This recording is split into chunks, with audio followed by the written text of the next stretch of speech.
Here. What?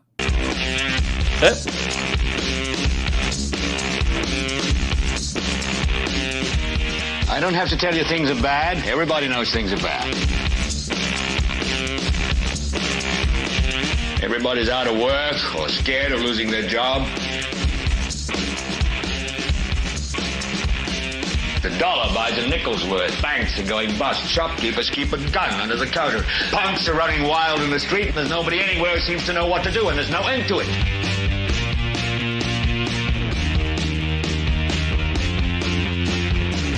The air is unfit to breathe, and our food is unfit to eat. And we sit watching our TVs while some local newscaster tells us that today we had 15 homicides and 63 violent crimes, as if that's the way it's supposed to be. We know things are bad, worse than bad. It's like everything everywhere is going crazy, so we don't go out anymore.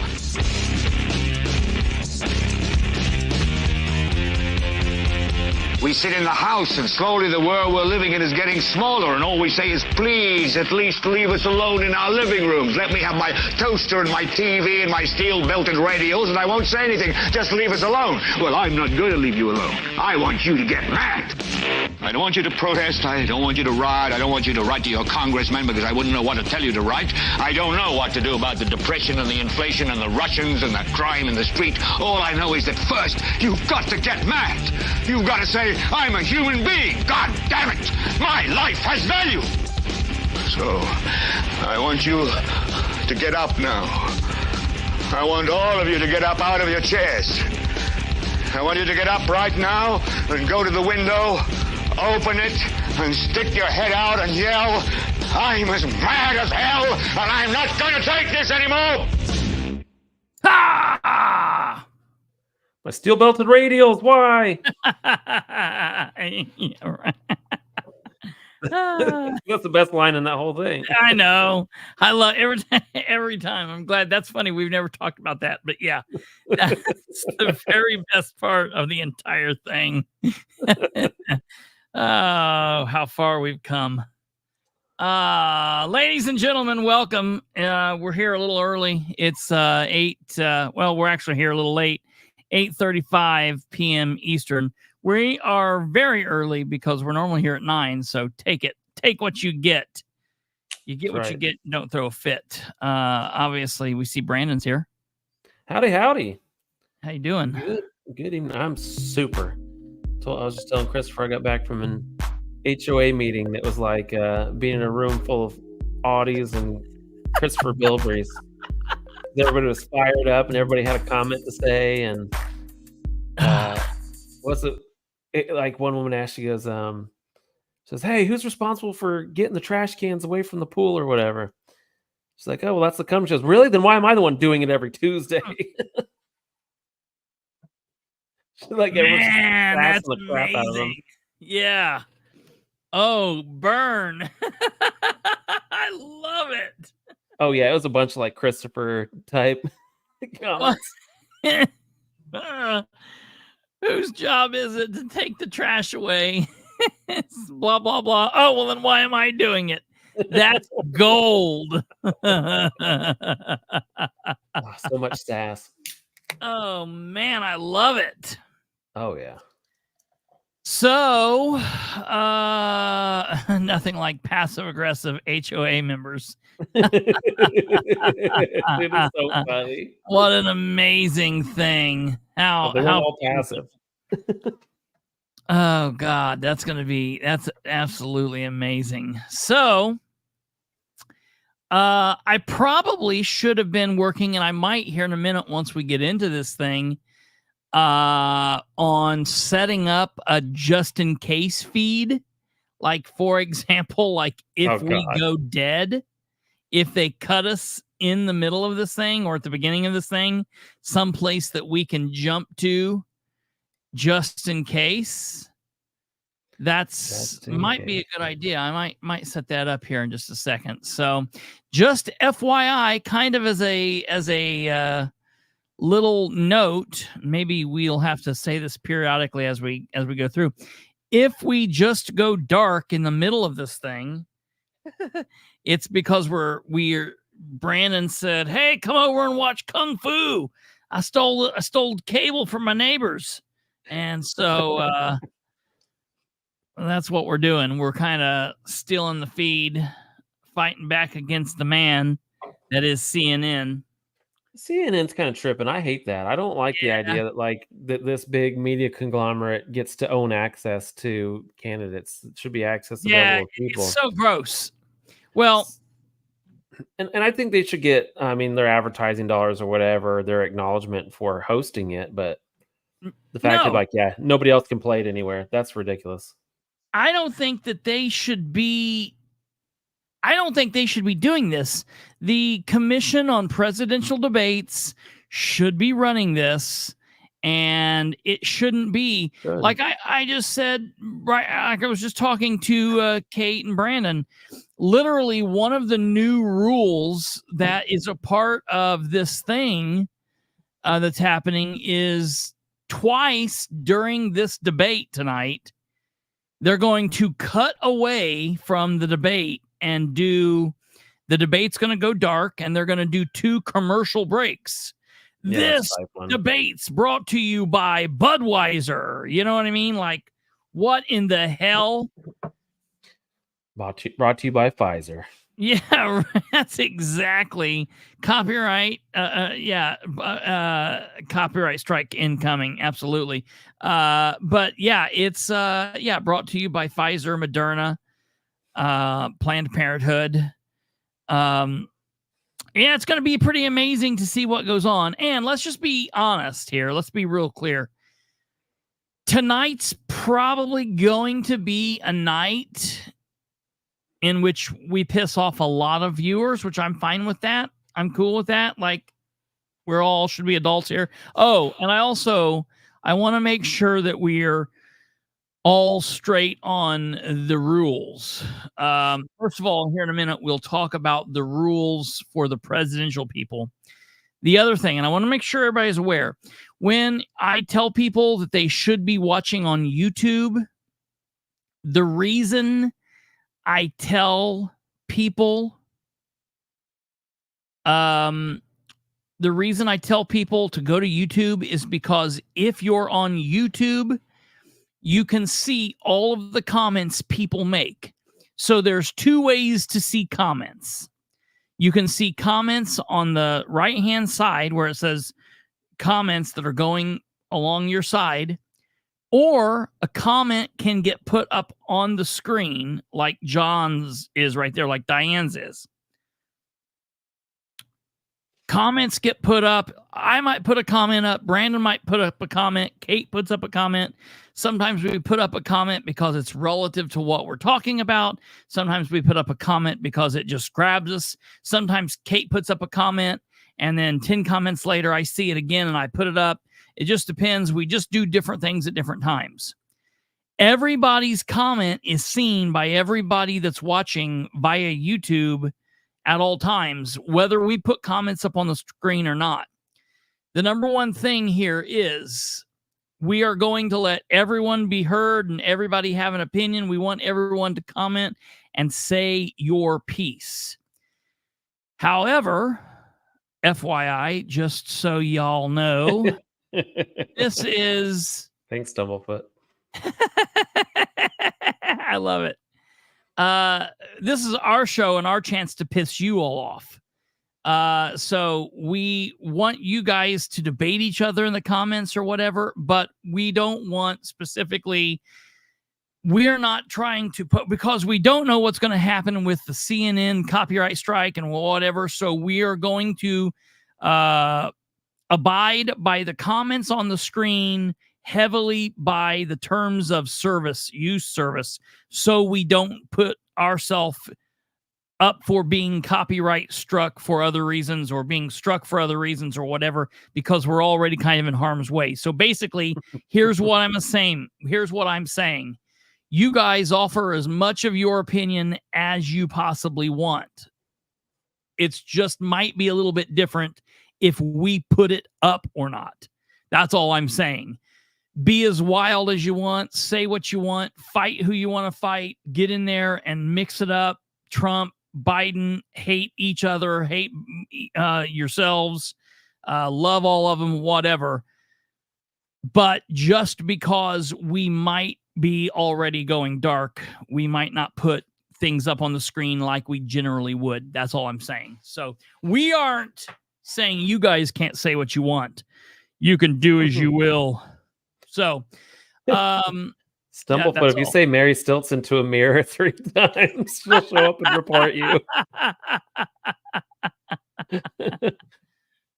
Oh, shit. So, let's see here.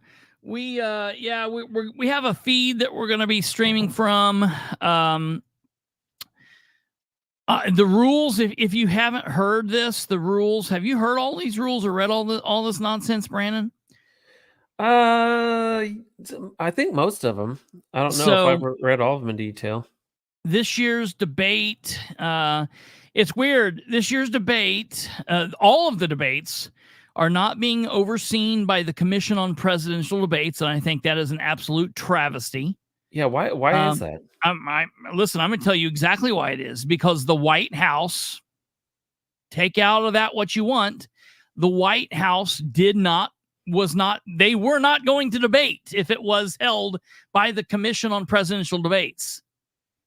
It wasn't the Trump side saying, no. I mean, because Trump's like I am. Trump would go talk at a 7-Eleven, on 12th and, Main Street someplace. If there were 10 people there or 5 people there or 10 million people there, I think he wakes up talking. Oh yeah, say what you want about him, but he's never shied away from speaking his mind. That's for sure. Sometimes to his detriment. It goes, yeah, absolutely. Absolutely. A lot of times to his detriment. But it goes back to what we see here locally and at the state level a lot of times. The people in power they're like, we don't need to hurt ourselves. We're not going to go do that candidate meet and greet over there. And so I think they shied away from that. I mean, listen, nobody has to, listen, we all should be aware. If we can't all say that we know that CNN is going to be easier for Biden on this, then we're not being truthful. That's just the case going into this. CNN is going to be a little bit more Biden friendly than say if it was someone else. And I think that's kind of interesting. So both presidential Biden, however, and former President Trump have agreed to the new set of rules for the debate. So they both have agreed. CNN is running the first debate, which means they own the feed. The moderators are CNN anchors Jake Tapper and Dana Bash. The debate will feature 2 commercial breaks, which we will cut away from during those 2 commercial breaks. Because while the debate might be brought to you by Budweiser, this podcast certainly isn't, unless they want to call us. I don't know. And then I'm perfectly fine. So we'll cut away, and then as soon as the debate resumes, we'll cut back to it. Yada, yada, yada. During those 2 breaks, the rules state that the campaign staff will be prohibited from interacting with their respective candidates, denying them the opportunity for strategic consultation or to touch up the candidate's appearance. Unlike previous, change Biden's diaper. Yeah, right. Right. It'll have to sit for 90 minutes. They got those new lovable Huggies, whatever they are. They hold longer. Okay. Unlike previous debates, there will be no opening statements, which is kind of funky. Instead, each candidate will get to deliver a 2-minute closing statement at the conclusion of the debate. The debate will begin with a question with candidates each allotted 2 minutes to respond. This will be followed by a 1-minute rebuttal and responses to the rebuttals, along with additional time at the moderator's discretion. Visual cues like flashing red lights will alert the candidates to the remaining time speaking. Both Biden and Trump will stand at identical lecterns. Their positions on the stage were determined by a coin toss administered by CNN like last Thursday, I believe. The Biden campaign won the coin toss, selecting tails Go figure. And choosing to pick the president's standing position, which is crazy to me. I thought he would have picked heads. That's hilarious. That's hilarious. So he decided to pick where he wanted to stand on the stage, which is kind of odd to me. To me, it seems like it would have been more important to pick where you spoke in line for I don't know, whatever. So he was like, I want to stand there. So In the Biden will be handicap standing. section. Yeah, right. Biden will be standing on the right side of the stage. From the viewer's perspective, Trump will be on the left side. Trump campaign decided to select that he will speak last. While of course, because I would have done the same thing, meaning Biden will be the first to give his closing argument, and Trump will then speak last. Microphones will be muted throughout the proceedings, except when it's the candidate's turn to speak, a measure aimed at curtailing interruptions that have marred previous debates. CNN has said that the moderators, Jake Tapper and Dana Bash, will use all tools at their disposal to enforce timing and ensure civilized discussions. So they're so far apart they can't hear each other talking if the microphone's not on? Yeah, right. I think so. There's no audience, so who cares? They're the only ones who need to hear them. Yeah, they're like, yeah, right. That's going to be interesting to see how far apart they are. And then on stage, each candidate will be given pen, a notepad, and a bottle of water. However, no props or written notes will be allowed. Lastly, no studio audience in an attempt to minimize disruptions. So, what do you think, Brandon? My first question is, and maybe this is a stupid one because maybe there's an obvious example. Have we had two former presidents debate like this before? No, we've never had anything like this. This is very a weird situation. Well, I mean, just two former presidents debating, because usually it's an incumbent and either two non-incumbents or an incumbent and a challenger. It's usually not like of course, it's not two incumbents, but two people have served as president before, I guess. Yeah. No, I think that maybe going back as far as whatever the deal was with I don't think they did know. Kennedy was the first televised debate, and I think they had done some debates beforehand, but I don't know, like audio. But no, this is definitely a first. Yeah, that's kind of interesting. Because, I guess the point being, it's kind of interesting because it's like you guys have both served in the White House now, so you're really pretty much running on record. You can't really debate and say, "Hey, I would do this or this or that." It's like, well, no, you said you were going to do that last time and you didn't. Or you're in the White House now. Why didn't you do that? You know what I mean? It's kind of weird to debate what you would do if you're president when you've already been president. Yeah, absolutely. I'm going to tell you, I don't know if any of you have seen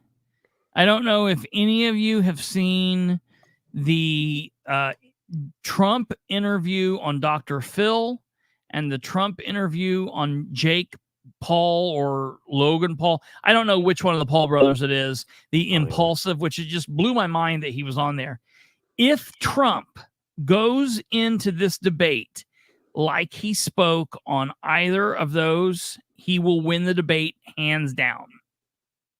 I think that both of those debates were both of those interviews were Trump at his absolute best. If Trump would have trumped all through the last 4 Trump years the way that he did with Dr. Phil and the Paul interview, we wouldn't be talking about this. He would be president right now. I think that he was a whole different person. So I hope I heard someone say that Trump really hated that he didn't let Biden speak more in the last debate they did. And I do think that was a mistake of his. So we'll see if he learned or if he didn't, if he's capable of changing or not. Do you think they cut out the audience because they thought Trump was going to put Tara Reid right in the front row in front of Biden? It's something he would do. I think, honestly, I think that it's a weird deal electing to not have an audience is kind of weird. I don't think that's the weirdest of the rules. I mean, to me, I think the ability to have them on TV in front of as many people possible is probably the better thing. But it's definitely weird because the audience, the audience always is told to be quiet, but they are never like that. They always, and carry on. So, but the audience has never been crazy, in my opinion. I've never been distracted by the audience. I'll put it to you that way. No build that wall chance or anything like that. Yeah, right. Right. Well, Julie, there's only one country that gets a say on that one, so we'll see how it goes. Right. But I get that. I mean, it is what it is. That's interesting. Yes, hold on a second. I'm being told. Hold on. I'm being told that.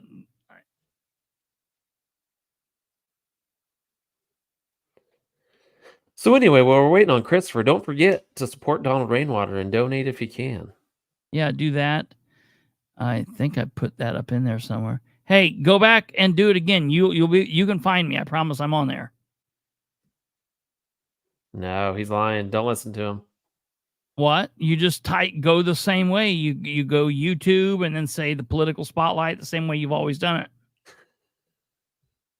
I'm there. No, he's not. Yep, bye. It's a trap. So anyway, support Donald Rainwater. Yeah, go right there if you want to do that. Oh yeah, she put that in there. I was talking to someone the other day. I think I told you this story, Christopher. I was talking to somebody the other day, and he asked me what I thought about the governor race, and I said, well, I'm supporting Rainwater. And he goes, well, I think Braun's got a good chance, but if you vote Rainwater, Braun won't win. I was like, well, I don't want Braun to win. I want Rainwater to win. He goes, well, if Rainwater's not going to win, and then we'll get then we'll end up with a Democrat. And I said, okay, no, if Rainwater wins, we end up with the Libertarian. Because they won't win. I said, well, not if you don't vote for him. He goes, but he won't win. I go, because you won't vote for him. And he goes, well, that's circular reasoning. I said, so is yours. You say you won't vote for him because he won't win. I'm saying he won't win if you won't vote for him. Absolutely. So go vote for him. And then he'll win. That's how it works. How long did that debate go? It wasn't too long, and then he got frustrated with me because he's like, you're just going round and round. I said, well, so are you. You're telling me. And I think he can win because I'm going to vote for him. And I would support him. And I'm going to donate, and then he'll win. And we're at a point in Indiana where it's like, oh, if we don't vote for the Republican, then a Democrat will get in there. I was like, oh, you mean like the Democrats in our state house who are the only ones who stood up for the First Amendment during HB 1338? Yeah, right. You mean the ones that keep trying to cut our taxes because the Republicans won't do it? Those Democrats? The ones who are more conservative than Indiana Republicans? Well, that'd be horrible. Just saying. I was fighting with somebody earlier about Randy Head, and it's just like, dude, if you people really believe these people are conservative, you're out of your mind. No, the Democrats at the state house are more conservative. That's absolutely spot on. We did have a question in the comments about drinking games. Oh, I was going to get to it. Oh yeah, I need my rules. Have you read them yet? No, I wanted you to read them to me. I've got my drinks. I got a couple drinks up here. You can stay up here, Kate, if you want. I was just going to tell you, let's see here. Okay. So the drinking rule debate game, we are about 3 minutes out. For those of you that are drinking tonight, bottoms up, whenever a camera pans to moderators Jake Tapper and Dana Bash. Oh, that's insane. That's all the time. Well, that's when I heard they said that's when you're supposed to take. I thought they said you're supposed to take a drink of water when they cut to. No, you take a drink of water at the beginning to get hydrated. Oh. Okay. And then after that, then it's take a sip whenever they pan to the moderators. All right. Every time Trump says crooked or Biden says, come on, man, take a sip. Come on, man. Whenever Trump references Biden crime family, take a sip. Whenever a candidate uses a 3-letter acronym, think like FBI, IRS, DEI, CDC. Whenever Trump brings up migrant crime, whenever that's in quotes. I get it. yeah. Whenever either candidate brings up the border, Taco Bell? make a run. Take a shot whenever Biden refers to Trump as a convicted felon. If you do that, you will be dead. Well, I'm not doing shots. I'll just do larger drinks of my beer. When one candidate interrupts another, take a shot or a drink. Oh, dude, that would kill somebody. Well, with the microphones off, that kind of eliminates that. Yeah, it does, honestly. Yeah. If a candidate wags his finger at another candidate while making a point. So 2 shots if they do one of these. When either promises not to touch entitlement programs like Social Security or Medicare. And every time the word Russia is mentioned. Ooh, if Trump, you can't do it per word because sometimes Trump likes to do that. Russia, Russia, Russia. Dude, you die in an instant. Take 2 shots when Biden asked Trump and Republicans, what are they for? What are they for? What they are for? What are they for? Question. What are they for? What are what? I don't know why I was having a hard time. When Biden asked Trump and Republicans, what are they for? Oh, like what do they stand for? I guess. I don't know. That's okay. When Biden says he's proud of convicted first son Hunter. When Trump calls Biden sleepy. And if either candidate brings up Hunter's laptop. Well, Biden's not bringing that up. Chug your drink if either candidate calls the other to be jailed or if either candidate looks like they're falling asleep. Oh, shit. And drink all the alcohol in your cabinet if the 2 candidates agree on anything. Oh, God. We're going to need the commenters. We're going to need you guys to help keep track of. All right, folks. We are ready here. I'm drinking something. It's, oh, shit. Hold on. We are rolling. Hold on here. Who's watching this right now? It's also going to be doing this. Who else is drinking? Answer us while we get tuned up here. Shit. I can't drink alone. That makes it a problem. I am. Okay.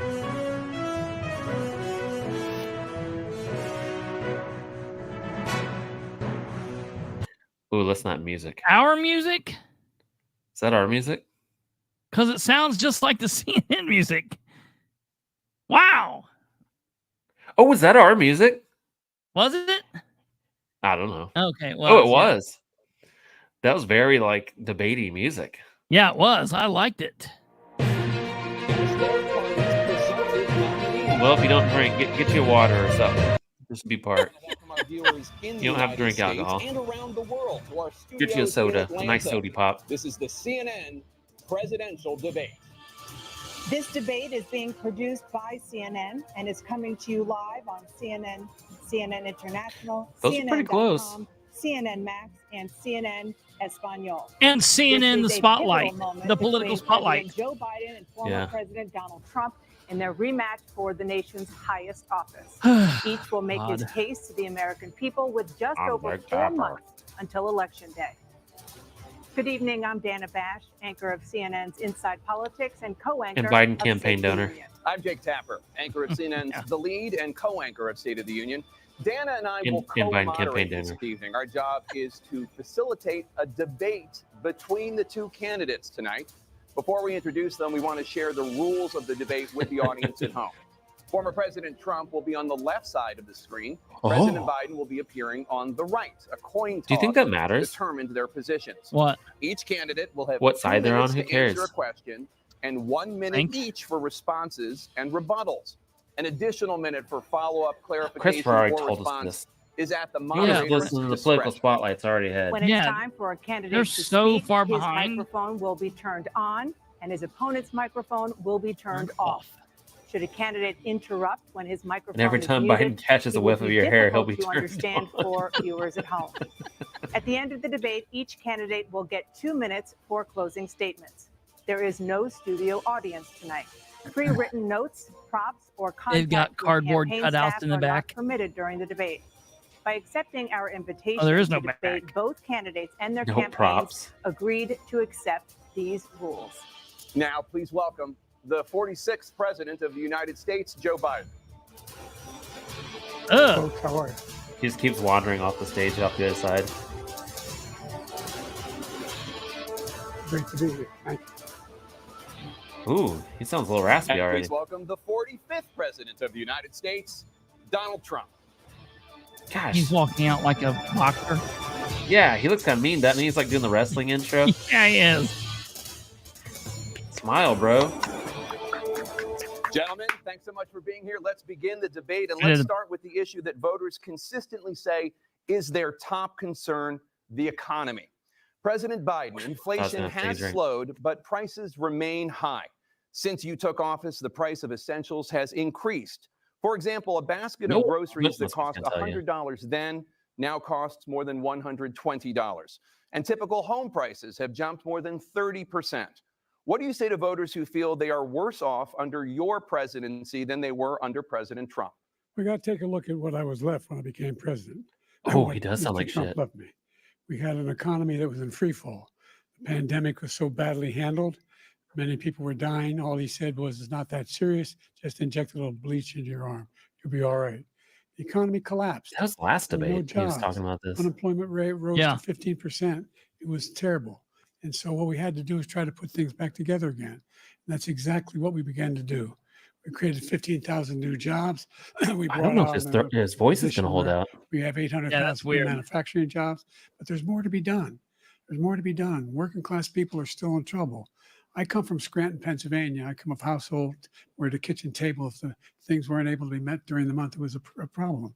Price of eggs, the price of gas, What? the price of housing, the price of a whole range of things. That's why I'm working so hard to make sure I deal with those problems. And we're going to make sure that we reduce the price of housing. We're going to make sure we build 2 million new units.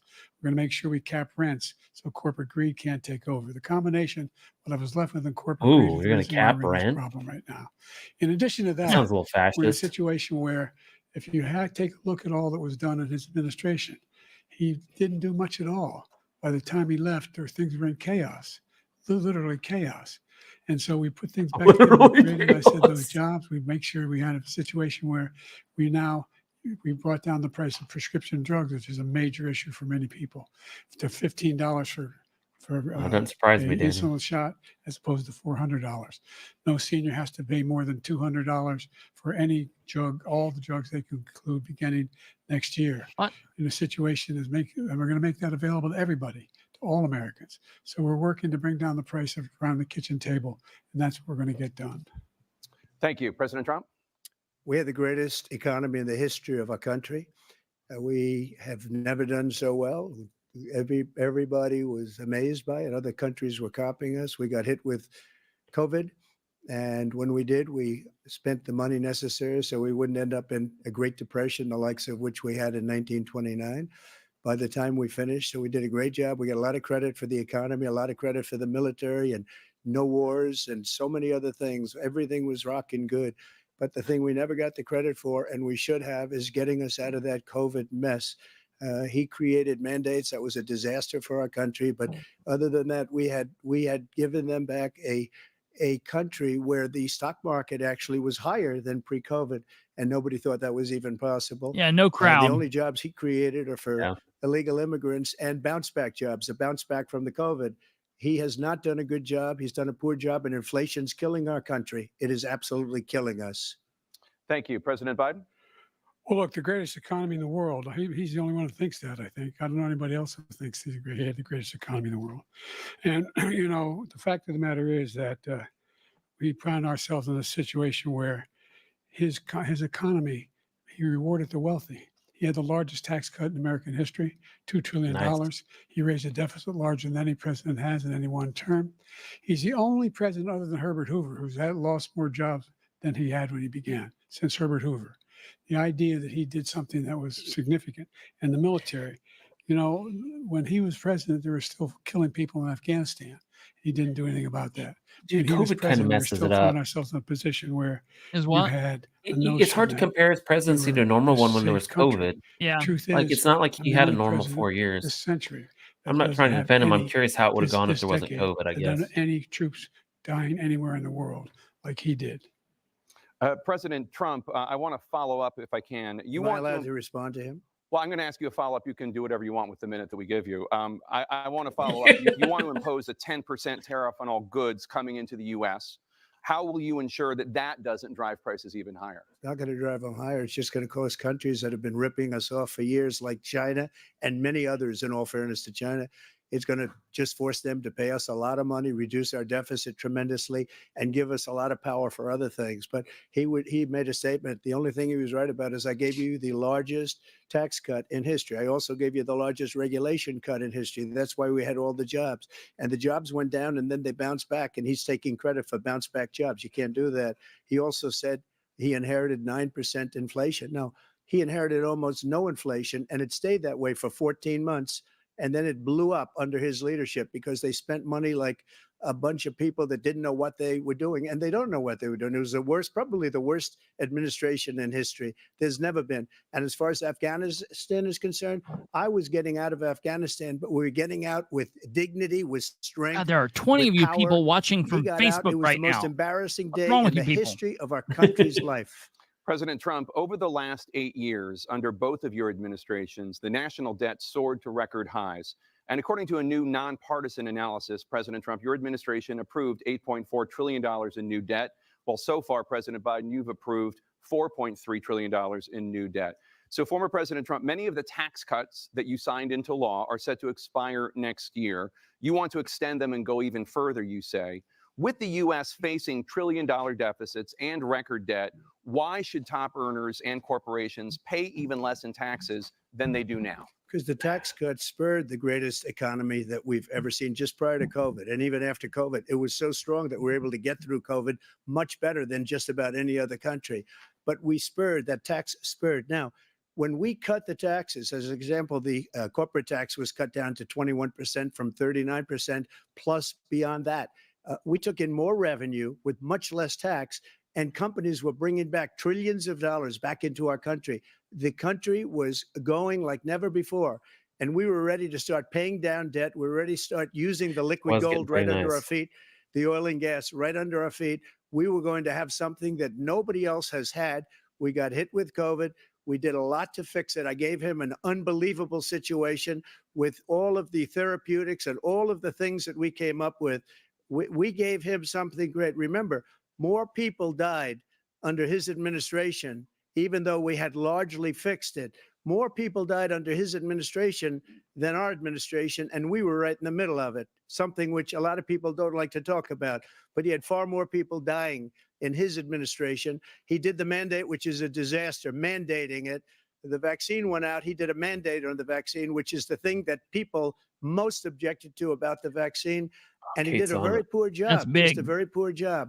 And I will tell you, not only poor there, but throughout the entire world, we're no longer respected as a country. They don't respect our leadership. They don't respect the United States anymore. We're like a third world nation between weaponization of his election, trying to go after his political opponent, all of the things he's done. We've become like a third world nation, and it's a shame. The damage he's done to our country. And I'd love to ask him, and will, why he allowed millions of people to come in here from prisons, jails, and mental institutions to come into our country and destroy our country. President Trump, we will get to immigration later in this block. President Biden, I want to give you an opportunity to respond to this question about the national debt. He had the largest national debt of any president in a 4-year period, number one. Number two, that $2 trillion tax cut benefited the very wealthy. What I'm going to do is fix the tax system. For example, we have 1,000 trillionaires in America. I mean, billionaires in America. And what's happening? Jeez, 1,000 trillionaires. They, in fact, pay 8.2% in taxes. If they just paid 24%, 25%, either one of those numbers. They'd raise $500 billion, I should say, in a 10-year period. We'd be able to He's wipe out struggling. his debt. We'd be able to help make sure that all those things we need to do, childcare, elder care, making sure that we continue to strengthen our healthcare system, making sure that we're able to make every single solitary person eligible for what I've been able to do with the with the COVID. Excuse me, with dealing with everything we have Trump's to do face. with. Look, Wait, Trump's looking at him. we finally beat Medicare. Thank you, President Biden. President Trump. He finally beat He's right, Medicare. He did beat Medicare. He beat it to death, and he's destroying Medicare because all of these people are coming in. They're putting them on Medicare. They're putting them on Social Security. They're going to destroy Social Security. This man is going to single-handedly destroy Social Security. These millions and millions of people coming in, they're trying to put them on Social Security. He will wipe out Social Security. He will wipe out Medicare. So he was right in the way he finished that sentence. And it's a shame. What's happened to our country in the last 4 years is not to be believed. Foreign countries, I'm friends with a lot of people. They cannot believe what happened to the United States of America. We're no longer respected.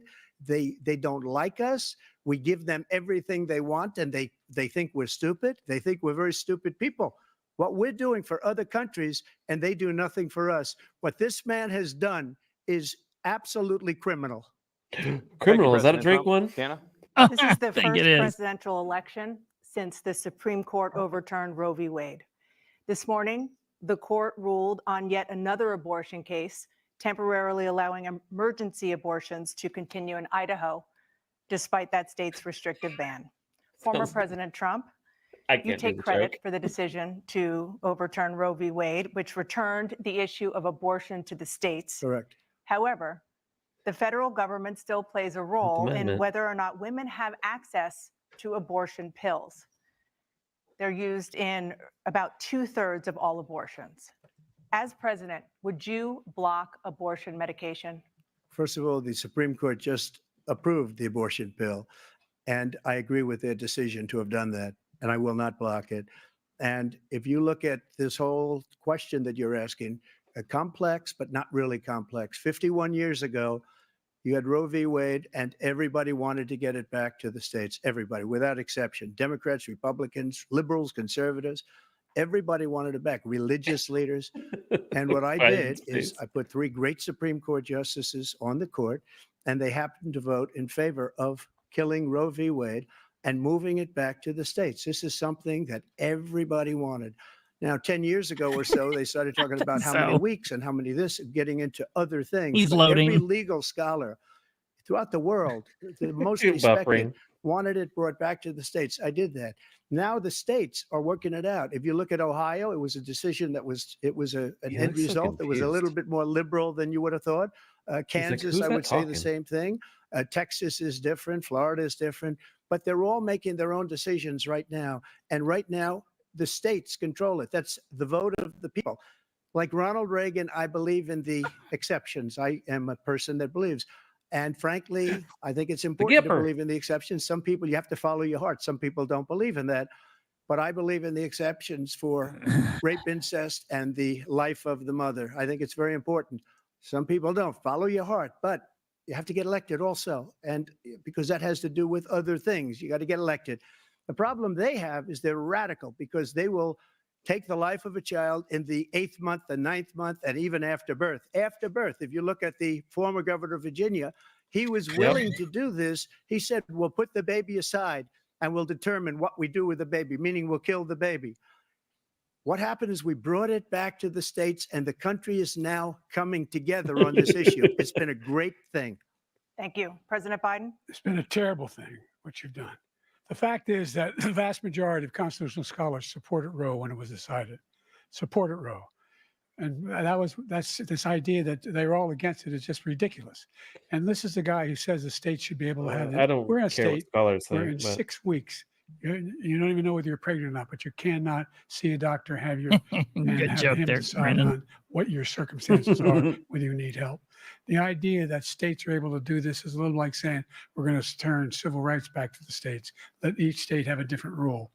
look, there's so many young women who have been, including a young woman who just was murdered, and he That's he not went how to the that works, funeral. Biden. The idea that she 10th was Amendment. murdered by an immigrant coming in. They talk about that, but here's the deal: there's a lot of young Oh, women are being here's raped the by deal. That dang it, should have been their drink. immigrant in-laws, crime. by their spouses, Yeah, there we go. brothers and sisters, it's just ridiculous, and they can do nothing about it. And they try to arrest them when they cross state lines. Thank you. There have been many Jesus. young Welcome. women murdered by the same people he allows to come across our border. We have a border that's the most dangerous place anywhere in the world, considered the most dangerous place anywhere in the world. And he opened it up, and these killers are coming into our country, and they are raping and killing women. And it's a terrible thing. As far as the abortion is concerned, it is now Border, back you with have the to drink. states. The states are voting. Oh, I thought it was a In separate many one. cases, Yeah. it's frankly a very liberal Try not to decision. In die, many cases, please. it's the opposite. But they're voting, and it's bringing it back I've to the only got vote of so the much. people, I've which got is another what can. everybody wanted, including the founders, if they knew about this issue, which frankly they didn't. But they would have. Everybody wanted brought back. Ronald Reagan wanted it brought back. Yeah. He wasn't able to get it. Everybody wanted it brought back, and many presidents had tried to get it back. I was the one to do it. And again, this gives it the vote of the people, and that's where they wanted it. Every legal scholar wanted it that way. Staying on the topic of abortion, President Biden, 7 states, I'll let you do that.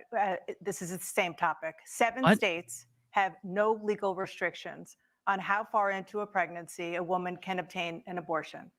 Do you support any legal limits on how late a woman should be able to terminate a pregnancy? I supported Roe v. Wade, which had 3 trimesters. First time is between the woman and the doctor. Second time is between the doctor and an extreme situation. The third time is between the doctor, between the woman and the state. The idea that the politicians, that the founders wanted the politicians to be the ones making decisions about women's health is ridiculous. That's the last. No No, they politician wanted should be making states that to decision. A doctor should be to making set those their own decisions. laws. That's how it should be run. They're enumerated in the That's what you're going to Constitution. do. And if I'm elected, I'm going to restore Roe v. Wade. So that means he can take the life of the baby in the 9th month and even after birth, because some states, Democrat run, take it after birth. Again, the former governor of Virginia, put the baby down, then we decide what to do with it. So he's willing to, as we say, rip the baby out of the womb in the 9th month and kill the baby. Nobody wants that to happen, Democrat or Republican. Nobody wants it to happen. That is simply not true. The Roe v. Wade does not provide for that. That's not the circumstance. Only if a woman's life is in danger, she's going to die. That's the only circumstance in which that can happen. But we are not for late-term abortion, period. Under Roe v. Wade, you have late-term abortion. You can do whatever you want, depending on the state. You can do whatever you want. We don't think that's a good thing. We think it's a radical thing. We think the Democrats are the radicals, not the Republicans. For 51 years, that was the law. 51 years, constitutional scholarship said it was the right way to go. 51 years, and it was taken away because this guy put very conservative members on the Supreme Court. He takes credit for taking it away.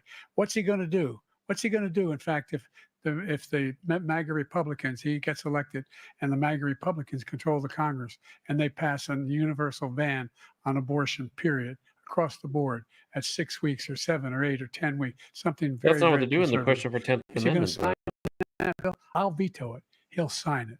Thank you. Let's turn now to the issue of immigration and border security. President Biden, a record number of migrants have illegally crossed the southern border on your watch. Overwhelming border states and overburdening cities such as New York and Chicago, and in some cases causing real safety and security concerns. Given that, why should voters trust you to solve this crisis? Oh, yeah. Because we worked very hard to get a bipartisan me, Tim. agreement that not only changed all of that, it made sure that we are in a situation where you had no circumstance where they could come across the border with the number of border police there are now. We significantly increased the number of asylum officers, significantly. By the way, the Border Patrol endorsed my position. In addition to that, we found ourselves in a situation where when he was president, he was separating babies from their mothers, putting them in cages, making sure the families were separated. That's not the right way to go. God, he What can't I've catch done his since breath. I've changed the law, what's happened? I've changed it in a way that now you're in a situation where there are 40% fewer people coming across the border illegally. That's better than when he left office. and I'm going to continue to move until we get the 2, total ban on the total initiative relative to what we're going to do with more border patrol and more asylum officers. Are you guys trying to kill me? Is that what that I means? really don't know what he said at the end of that sentence. I don't think he knows what he said either. Look, we had the safest border in the history of our country. The border, all he had to do was leave it. All he had to do was leave it. He decided to open up our border, open up our country to people that are from prisons, people that are from mental institutions, insane asylum, terrorists. We have the largest number of terrorists coming into our country right now, all terrorists all over the world, not just in South America, all over No, the we put world. Kamal in charge of from the that. Middle East, everywhere, all over the world, they're pouring in. And this guy just left it open. And he didn't need legislation because I didn't have legislation. I said, close the border. We had the safest border in history. In that final couple of months of my presidency, we had, according to Border Patrol, who is great, and by the way, who endorsed me for president, but I won't say that, but they endorsed me for president. Brandon, we'll say it. But As he look, says we had it. the safest border in history. Now we have the worst border in history. There's never been anything like it. And people are dying all over the place, including the people that are coming up in Thank you, caravans. President Trump. President Biden? The only terrorist who's done anything crossing the border is one who came along and killed 3, under his administration, killed an Al-Qaeda person come in and his administration. Killed What? 3 American soldiers. Killed 3 American soldiers. That's the only terrorist that's there. I'm not saying that no terrorist ever got through, but the idea they're emptying their prisons, we're welcoming these people. That's simply not true. There's no data to support what he said. Once again, he's exaggerating. He's lying. President Trump, staying on the topic of immigration, you've said that you're going to carry out, quote, the largest domestic deportation operation in American history, unquote. Does that mean that you will deport every undocumented immigrant in America, including those who have jobs, including those whose spouses are citizens, and including those who have lived here for decades? And if so, how will you do it? Just 1 second. He said we killed 3 people. The people we killed are al-Baghdadi and Soleimani, the 2 greatest terrorists, biggest terrorists anywhere in the world. And it had a huge impact on everything, not just border, on everything. He's the one that killed people with the bad water, including hundreds of thousands of people dying and also killing our citizens when they come in. We are living right now in a rat's nest. They're killing our people in New York, in California, in every state in the union because we don't have borders anymore. Every state is now a border. And because of his ridiculous, insane, and very stupid policies, people are coming in and they're killing our citizens at a level that we've never seen. We call it migrant crime. I call it Biden migrant crime. He literally said migrant crime At a level that we've never seen. Oh, I was going to say, you got to drink, you're man. reading it like these 3 incredible young girls over the last few days. One of them, I just spoke to the mother, and they just had the funeral for this girl, 12 years old. This is horrible what's taken place. What's taken place in our country, we're literally an uncivilized country now. He doesn't want it to be. He just doesn't know. He opened the borders. Nobody's ever seen anything like. And we have to get a lot of these people out, and we have to get them out fast because they're going to destroy our country. Just take a look at where they're living. They're living in luxury hotels in New York City and other places. Our veterans are on the street. They're dying because he doesn't care about our veterans. He doesn't care. He doesn't like the military at all. And he doesn't care about our veterans. Nobody been worse. I had the highest approval rating for veterans taking care of the VA. He has the worst. He's gotten rid of all the things that I approved. Choice that I got through Congress, all of the different things I approved, they abandoned. We had by far the highest, and now it's down in less than half because he's done all these great things that we did. And I think he did it just because I approved it, which is crazy. But he has killed so many people at our border by allowing all of these people to come in. And it's a very sad day in America. President Biden, you have the mic. Every single thing he said is a lie. Every single one. For example, veterans are a hell of a lot better off since I passed the PACT Act. 1 million of them now have insurance and their families have it. Their families have it because what happened, whether it was Agent Orange or burn pits, they're all being covered now. And he opposed, his group opposed that. We're also in a situation where we have great respect for veterans. My son spent a year in Iraq, living right next to one of those burn pits, came back with stage 4 glioblastoma. I was recently in France for D-Day, and I spoke all about those heroes that died. I went to the World War II cemetery World War I cemetery he refused to go to. He was standing on his 4-star general, and he told me, he said, I don't want to go in there because they're a bunch of losers and suckers. My son was not a loser, was not a sucker. You're the sucker. You're the loser. President Trump? First of all, that was a made-up quote, suckers and losers. They made it up. It was in a third-rate magazine that's failing, like many of these magazines. He made that up. He put it in commercials. We've notified him. We had 19 people that said I didn't say it. And think of this. Who would say I'm at a cemetery or I'm talking about our veterans? Because nobody's taken better care. I'm so glad this came up and he brought it up. There's nobody that's taken better care of our soldiers than I have. To think that I would, in front of generals and others, say suckers and losers. We have 19 people that said it was never said by me.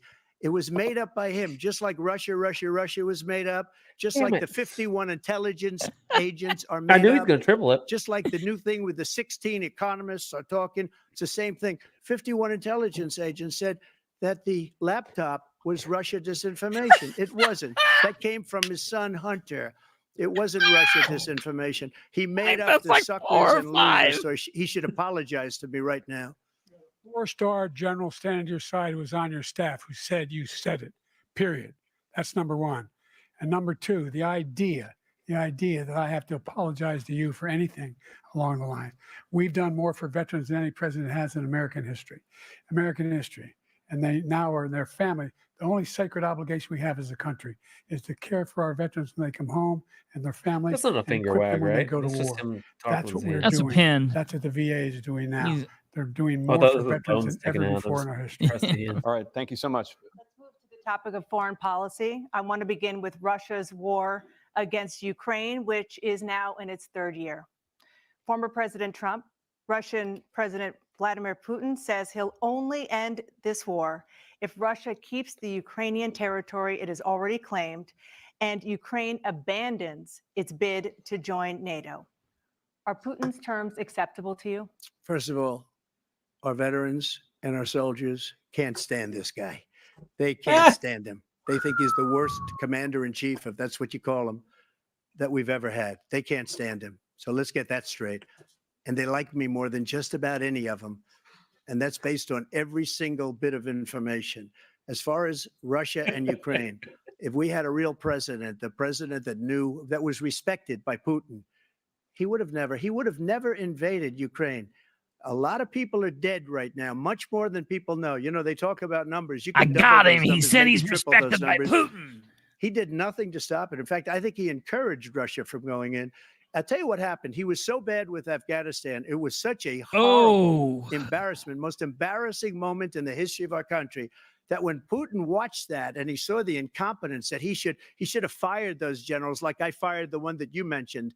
And so he's got no love lost, but he should have fired those generals. No general got fired for the most embarrassing moment in the history of our country, Afghanistan, where we left billions of dollars of equipment behind. We lost 13 beautiful soldiers and 38 soldiers were obliterated. And by the way, we left people behind too. We left American citizens behind. When Putin saw that, he said, you know what? I think we're going to go in and maybe take this was his dream. I talked to him about it, his dream. The difference is he never would have invaded Ukraine, never. Just like Israel would have never been invaded in a million years by Hamas. You know why?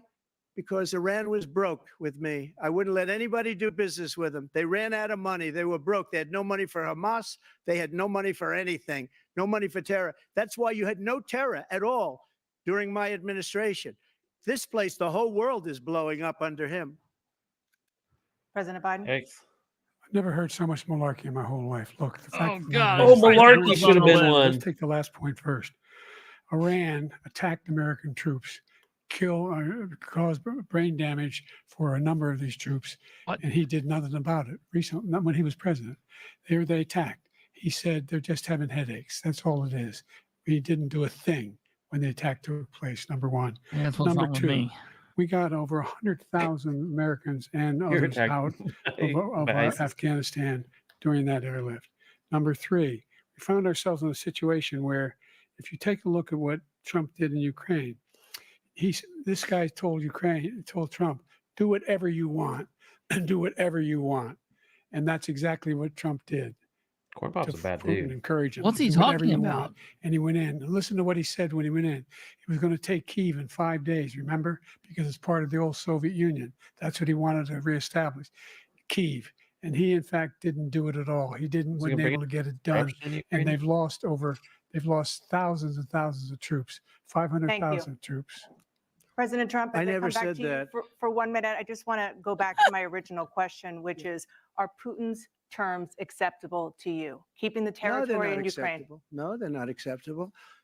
But look, this is a war that never should have started. If we had a leader in this war, he led everybody along.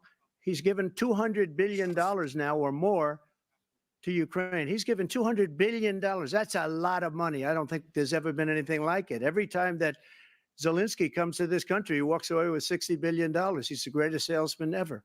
And I'm not knocking him. I'm not knocking anything.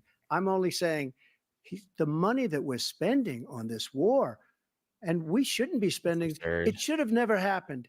I will have that war settled between Putin and Zelensky as president-elect before I take office on January 20th. I'll have that war settled. People being killed so needlessly. He's been saying that for a long time now. I will get it settled, and I'll get it settled fast before I take office. President Biden, you have a minute. The fact is that Putin is a war criminal. He's killed thousands and thousands of people. And he has made one thing clear. He wants to reestablish what was part of the Soviet Empire, not just a piece. He wants all of Ukraine. That's what he wants. And then you think he'll stop there? Do you think he'll stop when if he takes Ukraine? What do you think happens to Poland? What do you think of Belarus? What do you think happens to those NATO countries? And so if you want a war, They're you NATO ought to countries. They'll find be out good. what he's going to do. Because if in fact he does what he says and walks Mess with away, NATO countries, by the done. way, all that money we give Ukraine are from weapons we make here in the United States. We give them the weapons, not the money at this point. And our NATO allies have produced as much funding for Free field Ukraine testing as for we those have. companies. That's why we're strong. Thank you. Moving on to the Middle East. In October, Hamas attacked Israel, killing more than 1,000 people and taking hundreds of hostages. Among those held and thought to still be alive are 5 Americans. Israel's response has killed thousands of Palestinians and created a humanitarian crisis in Gaza.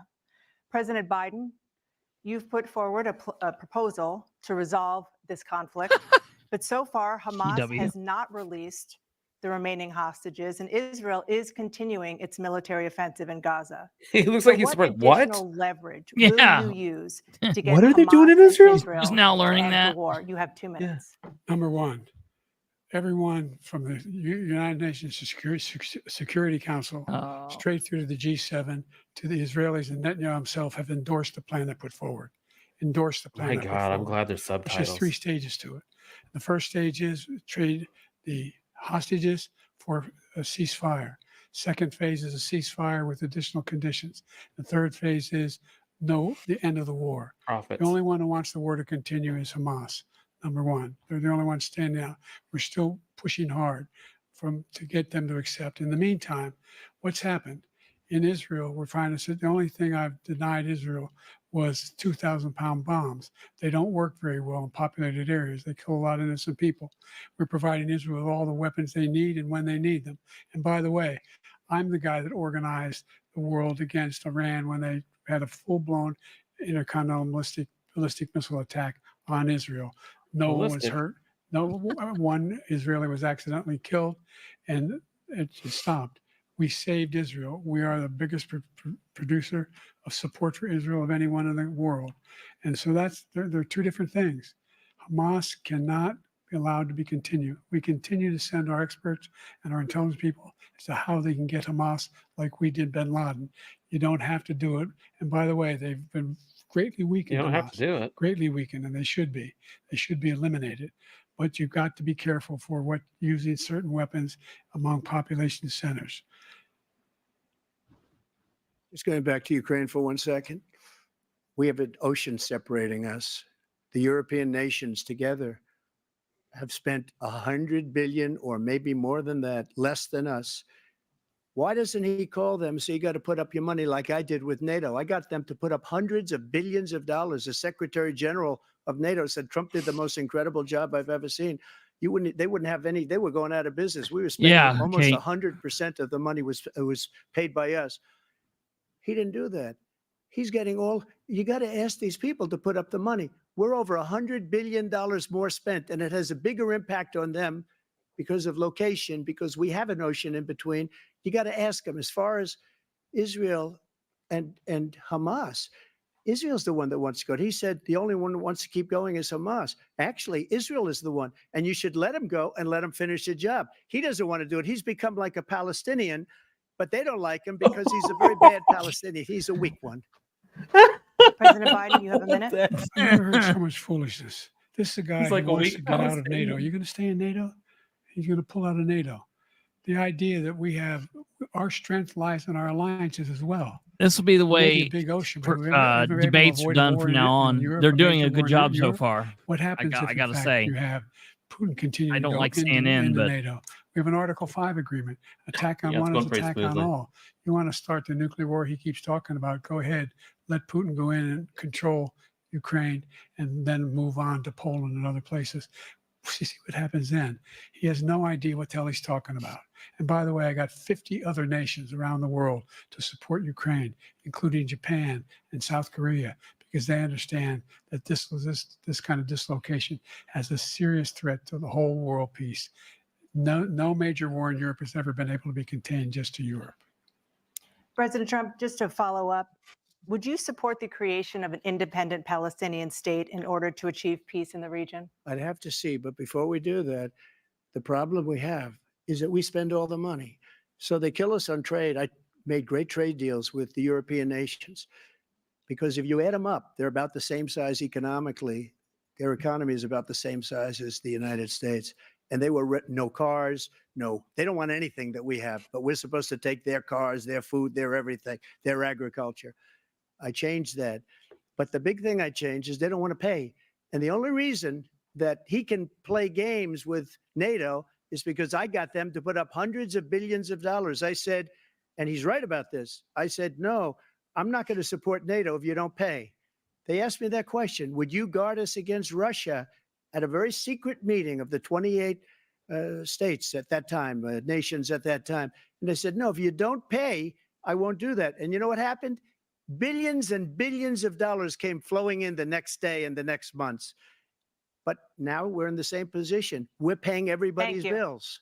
Let's turn to the issue of democracy. Former President Trump, I want to ask you about January 6, 2021. After you rallied your supporters that day, some of them stormed the Capitol to stop the constitutionally mandated counting of electoral votes. As president, you swore an oath to, quote, preserve, protect, and defend, unquote, the Constitution. What do you say to voters who believe that you violated that oath through your actions and inaction on January 6th and worry that you'll do it again? Well, I don't think too many believe that. And let me tell you about January 6th. On January 6th, we had a great border. Nobody coming through, very few. On January 6th, we were energy independent. On January 6th, we had the lowest taxes ever. We had the lowest regulations ever. On January 6th, we were respected all over the world.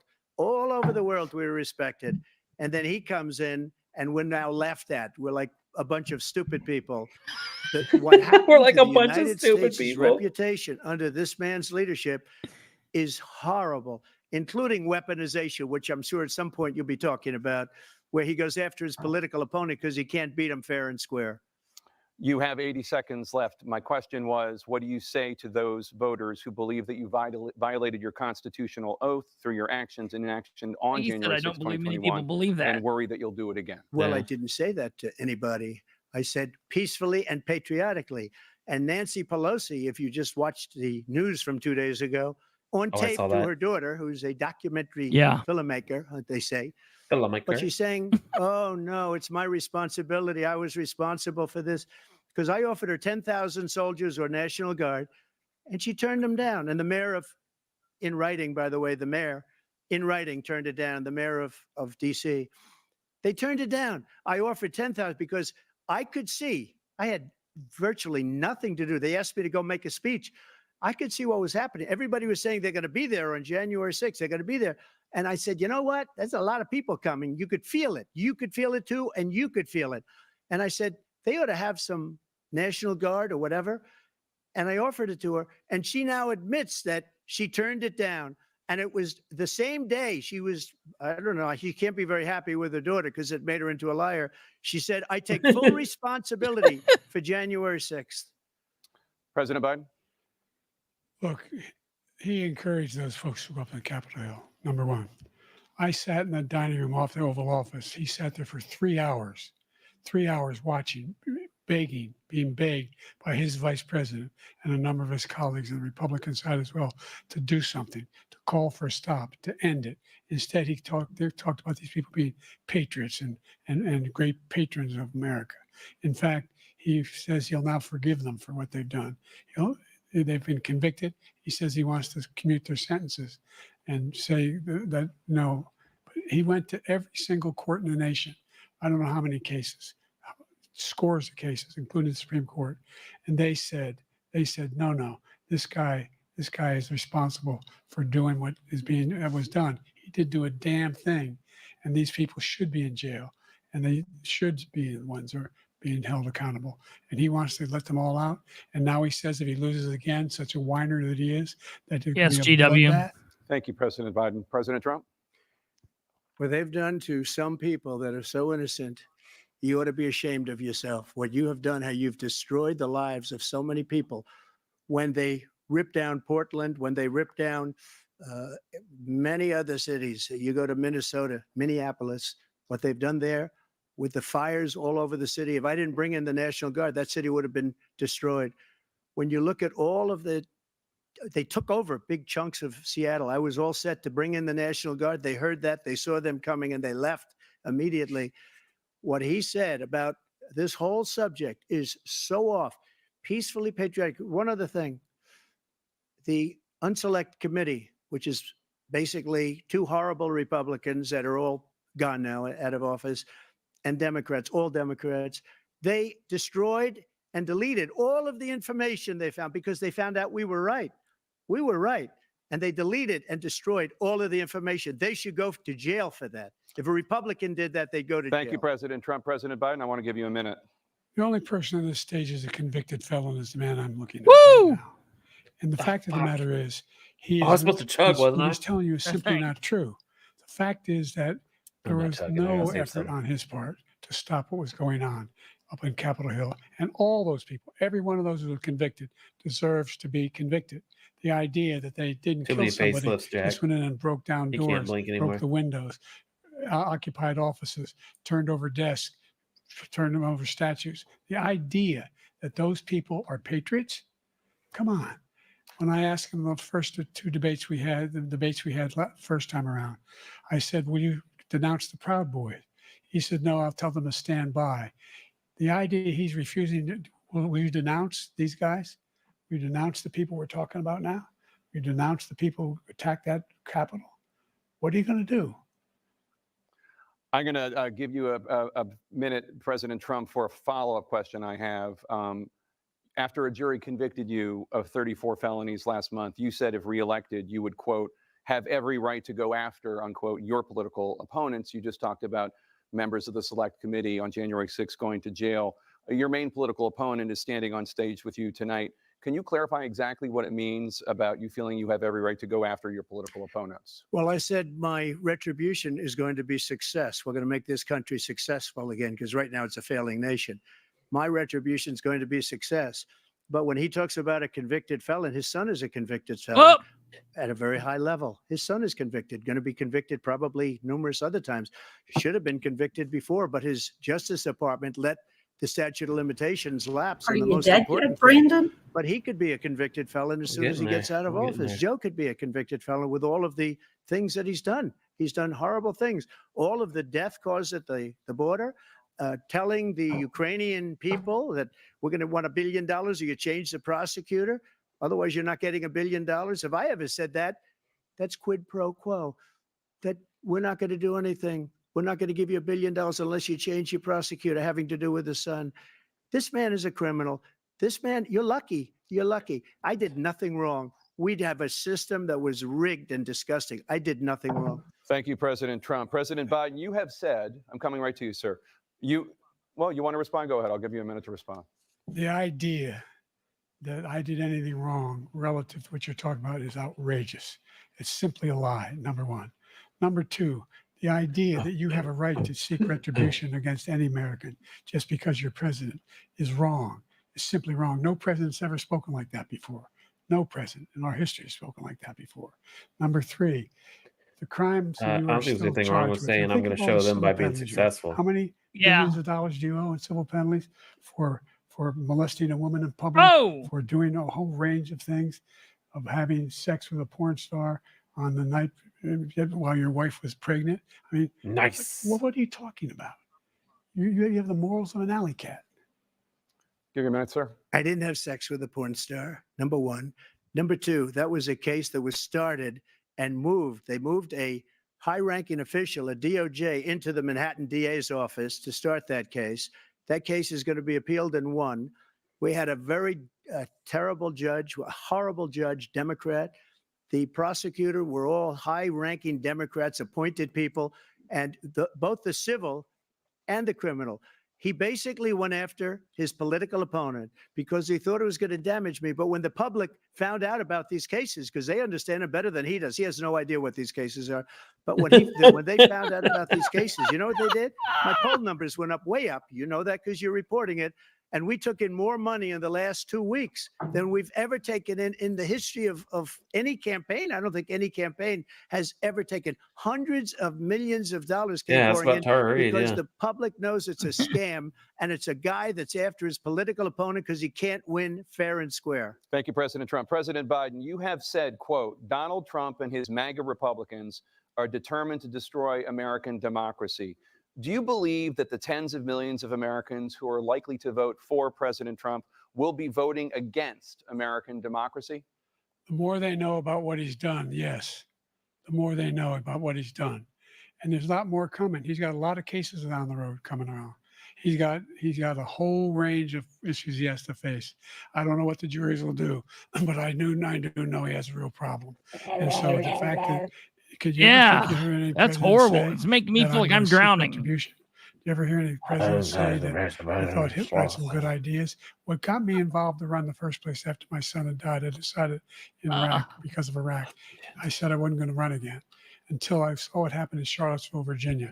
People coming out of the woods carrying swastikas on torches, and singing the same anti-Semitic bile they sang when back in Germany. And the young woman got killed. I spoke to the mother, and they asked him, they said, what do you think of those people? The ones who got killed, the one who tried to stop it, and the ones, he said, I think they're fine people on both sides. What American president would ever say Nazis coming out of fields carrying torches, singing?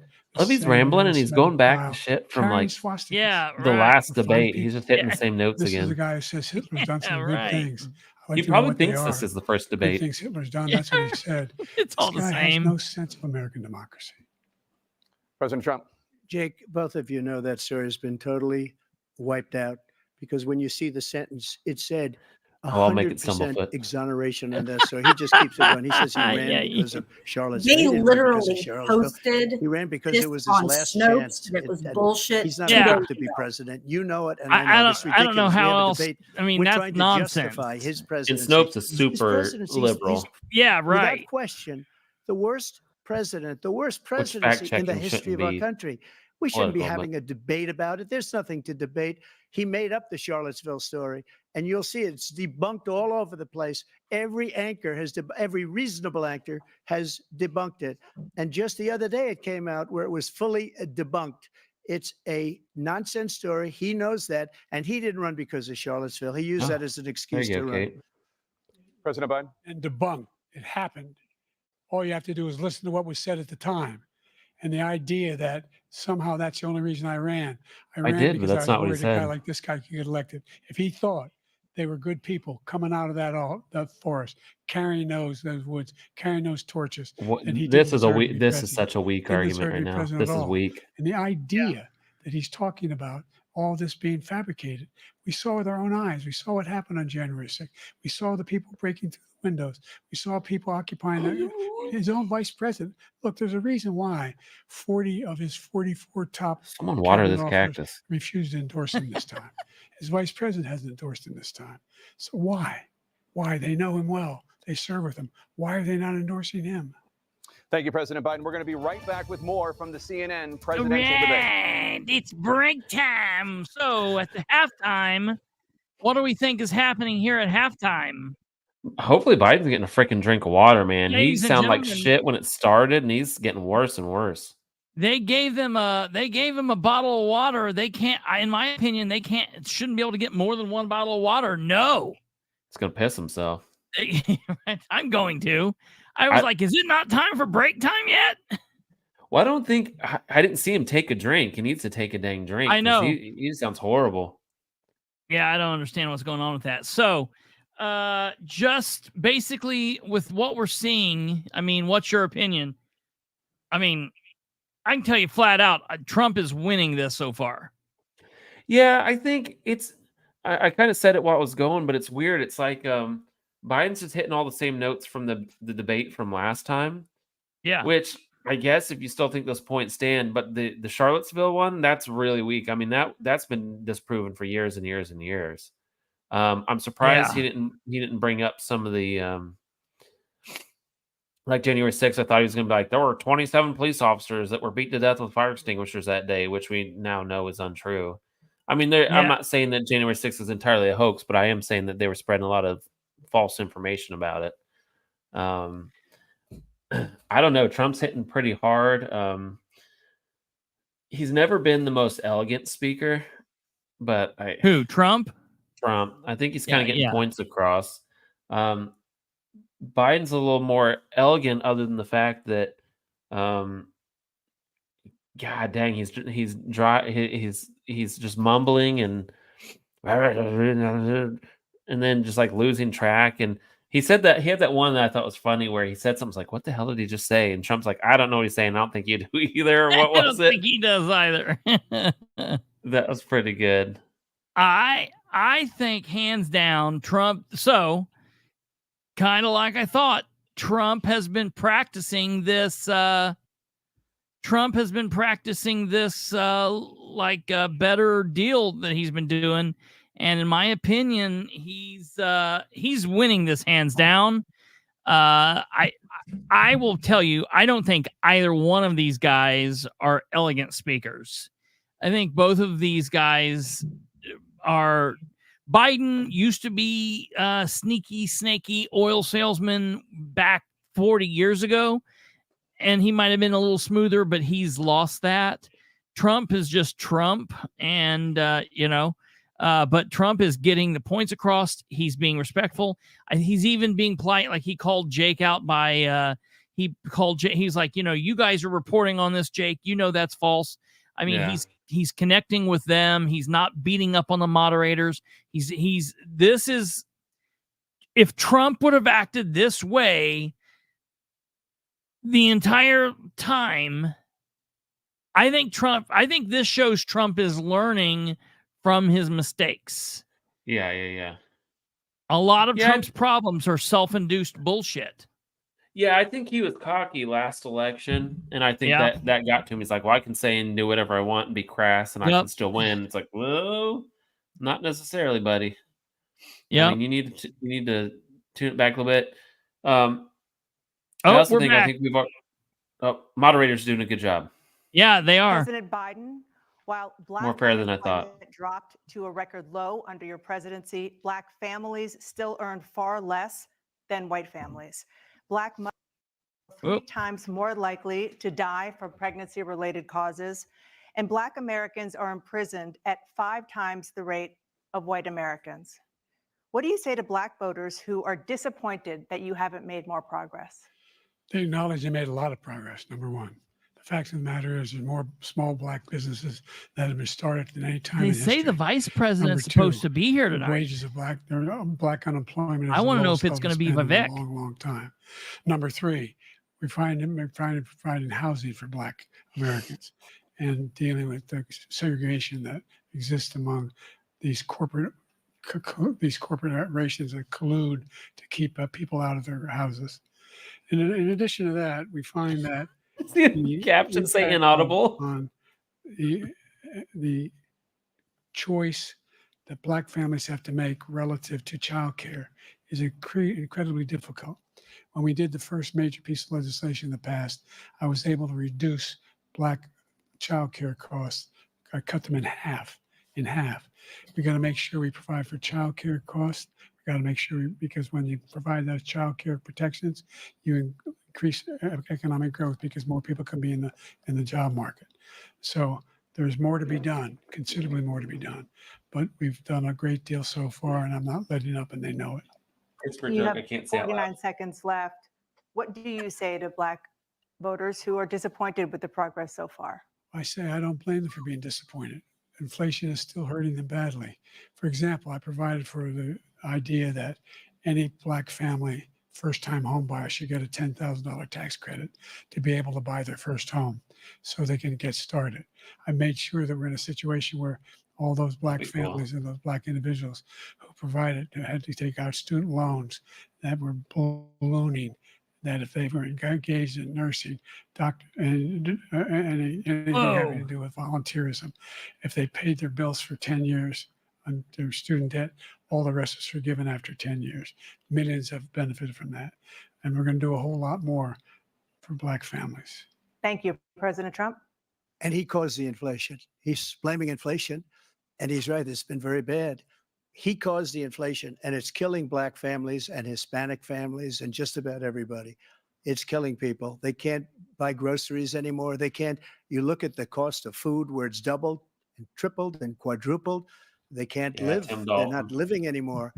He caused this inflation. I gave him a country with essentially no inflation. It was perfect. It was so good. All he had to do is leave it alone. He destroyed it with his Green New scam and all this money that's being thrown out the window. He caused inflation. As sure as you're sitting there, the fact is that his big kill on the Black people is the millions of people that he's allowed to come in through the border. They're taking Black jobs now, and it could be 18, it could be 19, and even 20 million people. They're taking Black jobs, and they're taking Hispanic jobs, and you haven't seen it yet, but you're going to see something that's going to be the worst in our history. Thank you, President Biden. God, that's going to get memed. There was no inflation when I became president. You know why? The economy was flat on its back, 15% unemployment. He decimated the economy, absolutely decimated the economy. That's why there was no inflation at the time. Yeah, I don't understand. No jobs. We provided thousands. I mean, he may have had a part, but you can't discredit. You can't discount COVID. Communities. We made sure that they have health insurance. We have covered. The ACA has increased. I made sure that they're $8,000 per person in a family to get written off for health care.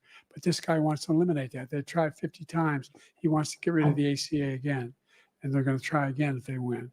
You find ourselves in a position where the idea that we're not doing any, we put more police on the street than any administration has. He wants to cut the cops. We're providing for equity and making sure people have a shot to make it. There's a lot going on, but in inflation, he caused it by his tremendous malfeasance in the way he handled the pandemic. Thank you. Another persistent challenge is the climate crisis. 2023 was the hottest year in recorded history, and communities across the country are confronting the devastating effects of extreme heat, intensifying wildfires, stronger hurricanes, and rising sea levels. Former President Trump, you've vowed to end your opponent's climate initiatives, but will you take any action as president to slow the climate crisis? Well, let me just go back to what he said about the police, how close the police are to him. Almost every police group in the nation from every state is supporting Donald J. Trump, almost every police group. And what he's done to the Black population is horrible, including the fact that for 10 years he called them super predators. We can't, in the 1990s, we can't forget that. Super predators was his name, and he called it to them. So they've taken great offense at it, and now they see it happening. But when they see what I did for criminal justice reform and for the historically Black colleges and universities, where I funded them and got them all funded, and the opportunity zones with with Tim, as you know. Tim Scott was incredible. He did a great job. Great senator from South Carolina. He came to me with the idea, and it was a great idea. It's one of the most successful economic development acts ever in the country, opportunity zones. And the biggest beneficiary are blacks. And that's why we have the best numbers with them in maybe ever. They're saying ever. I read this morning where ever, the best numbers.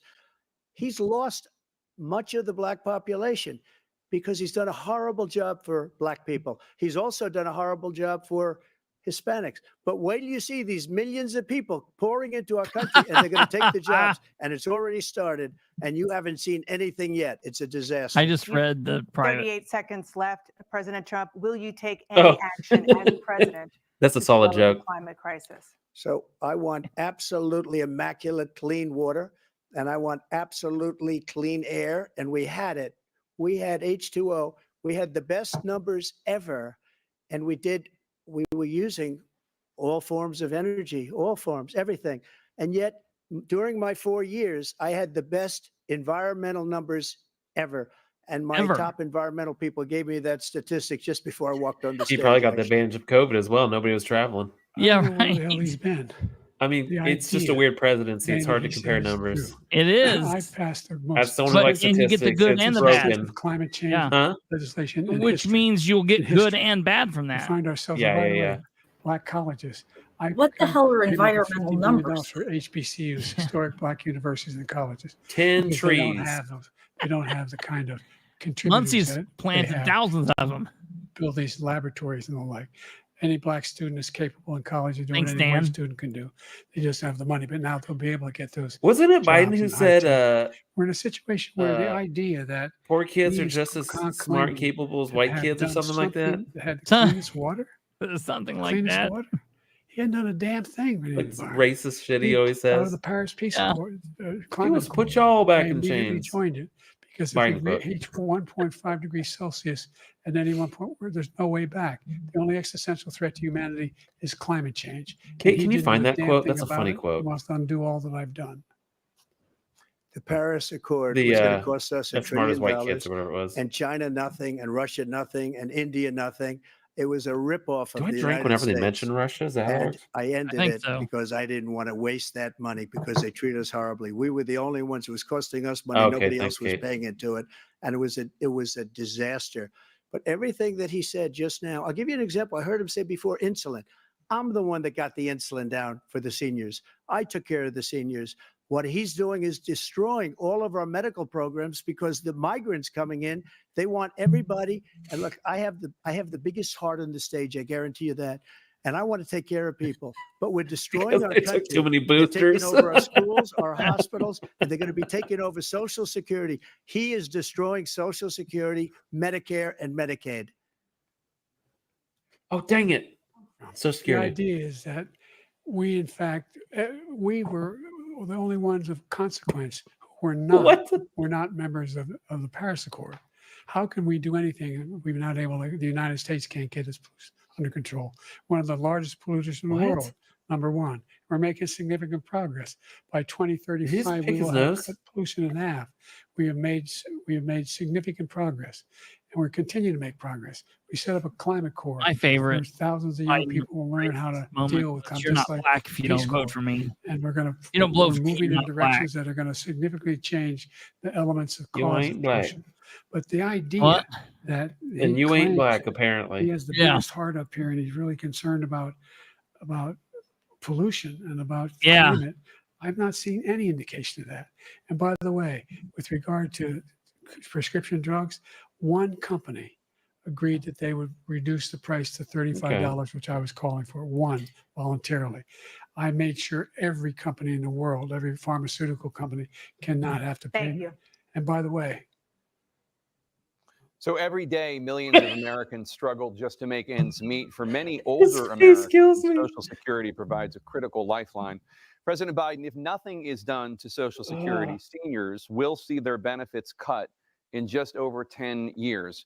Will you name tonight one specific step that you're willing to take to keep Social Security solvent? Yes, make the very wealthy begin to pay their fair share.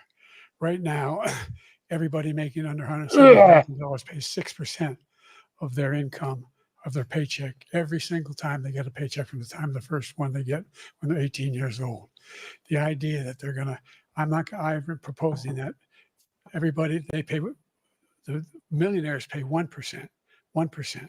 So no one I would not raise the cost of Social Security for anybody under $400,000. After that, I began to make the wealthy begin to pay their fair share by increasing from 1% beyond to be able to guarantee the program for life. So you still have 82 seconds left. Are there any other measures that you think that would be able to help keep Social Security solvent, or is that one enough? Well, no, that one enough will keep it solvent. But the biggest thing I'll do if we defeat this man, because he wants to get rid of Social Security. He thinks there's plenty to cut in Social Security. He's wanting to cut Social Security and Medicare both times. And and if you look at the program put forward Just by start chugging, the House man. Republican caucus that he supports is in fact want to cut it as well. The idea that we don't need to protect our seniors is ridiculous. And by the way, the American public has greater health care coverage today than ever before. And on the ACA, as I said, you're in a circumstance where 400,000 people, 40 million people would not have insurance because they have a pre-existing condition. Stop giving that money to Ukraine, put it back in the U.S. Is the fact that they, in fact, are part of the ACA.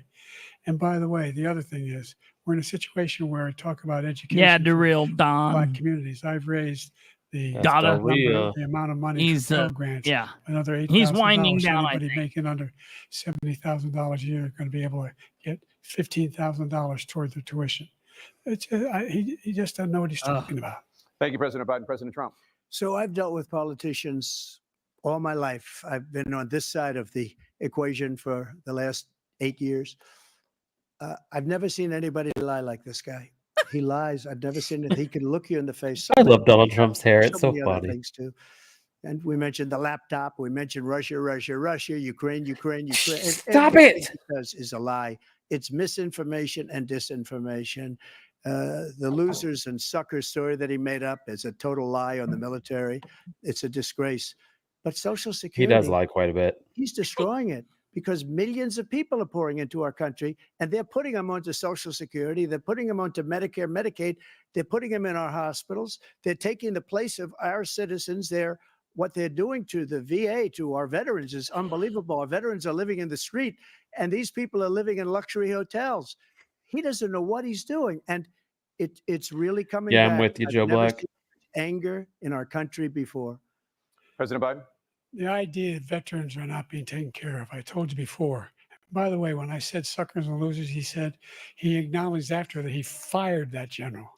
That general got fired because he's the one that acknowledged that's what he said. He lied. Because it was not a true story. Number two, the idea that we're going to be in a situation where a general lying. Well, as far as we know, a general lying about illegal aliens are coming privileged conversations, I guess. I don't know. Jobs. Yeah. There's a reason why we have the fastest growing economy in the world. Biden's hair is not great, reason why we have GW. the most successful economy in the world.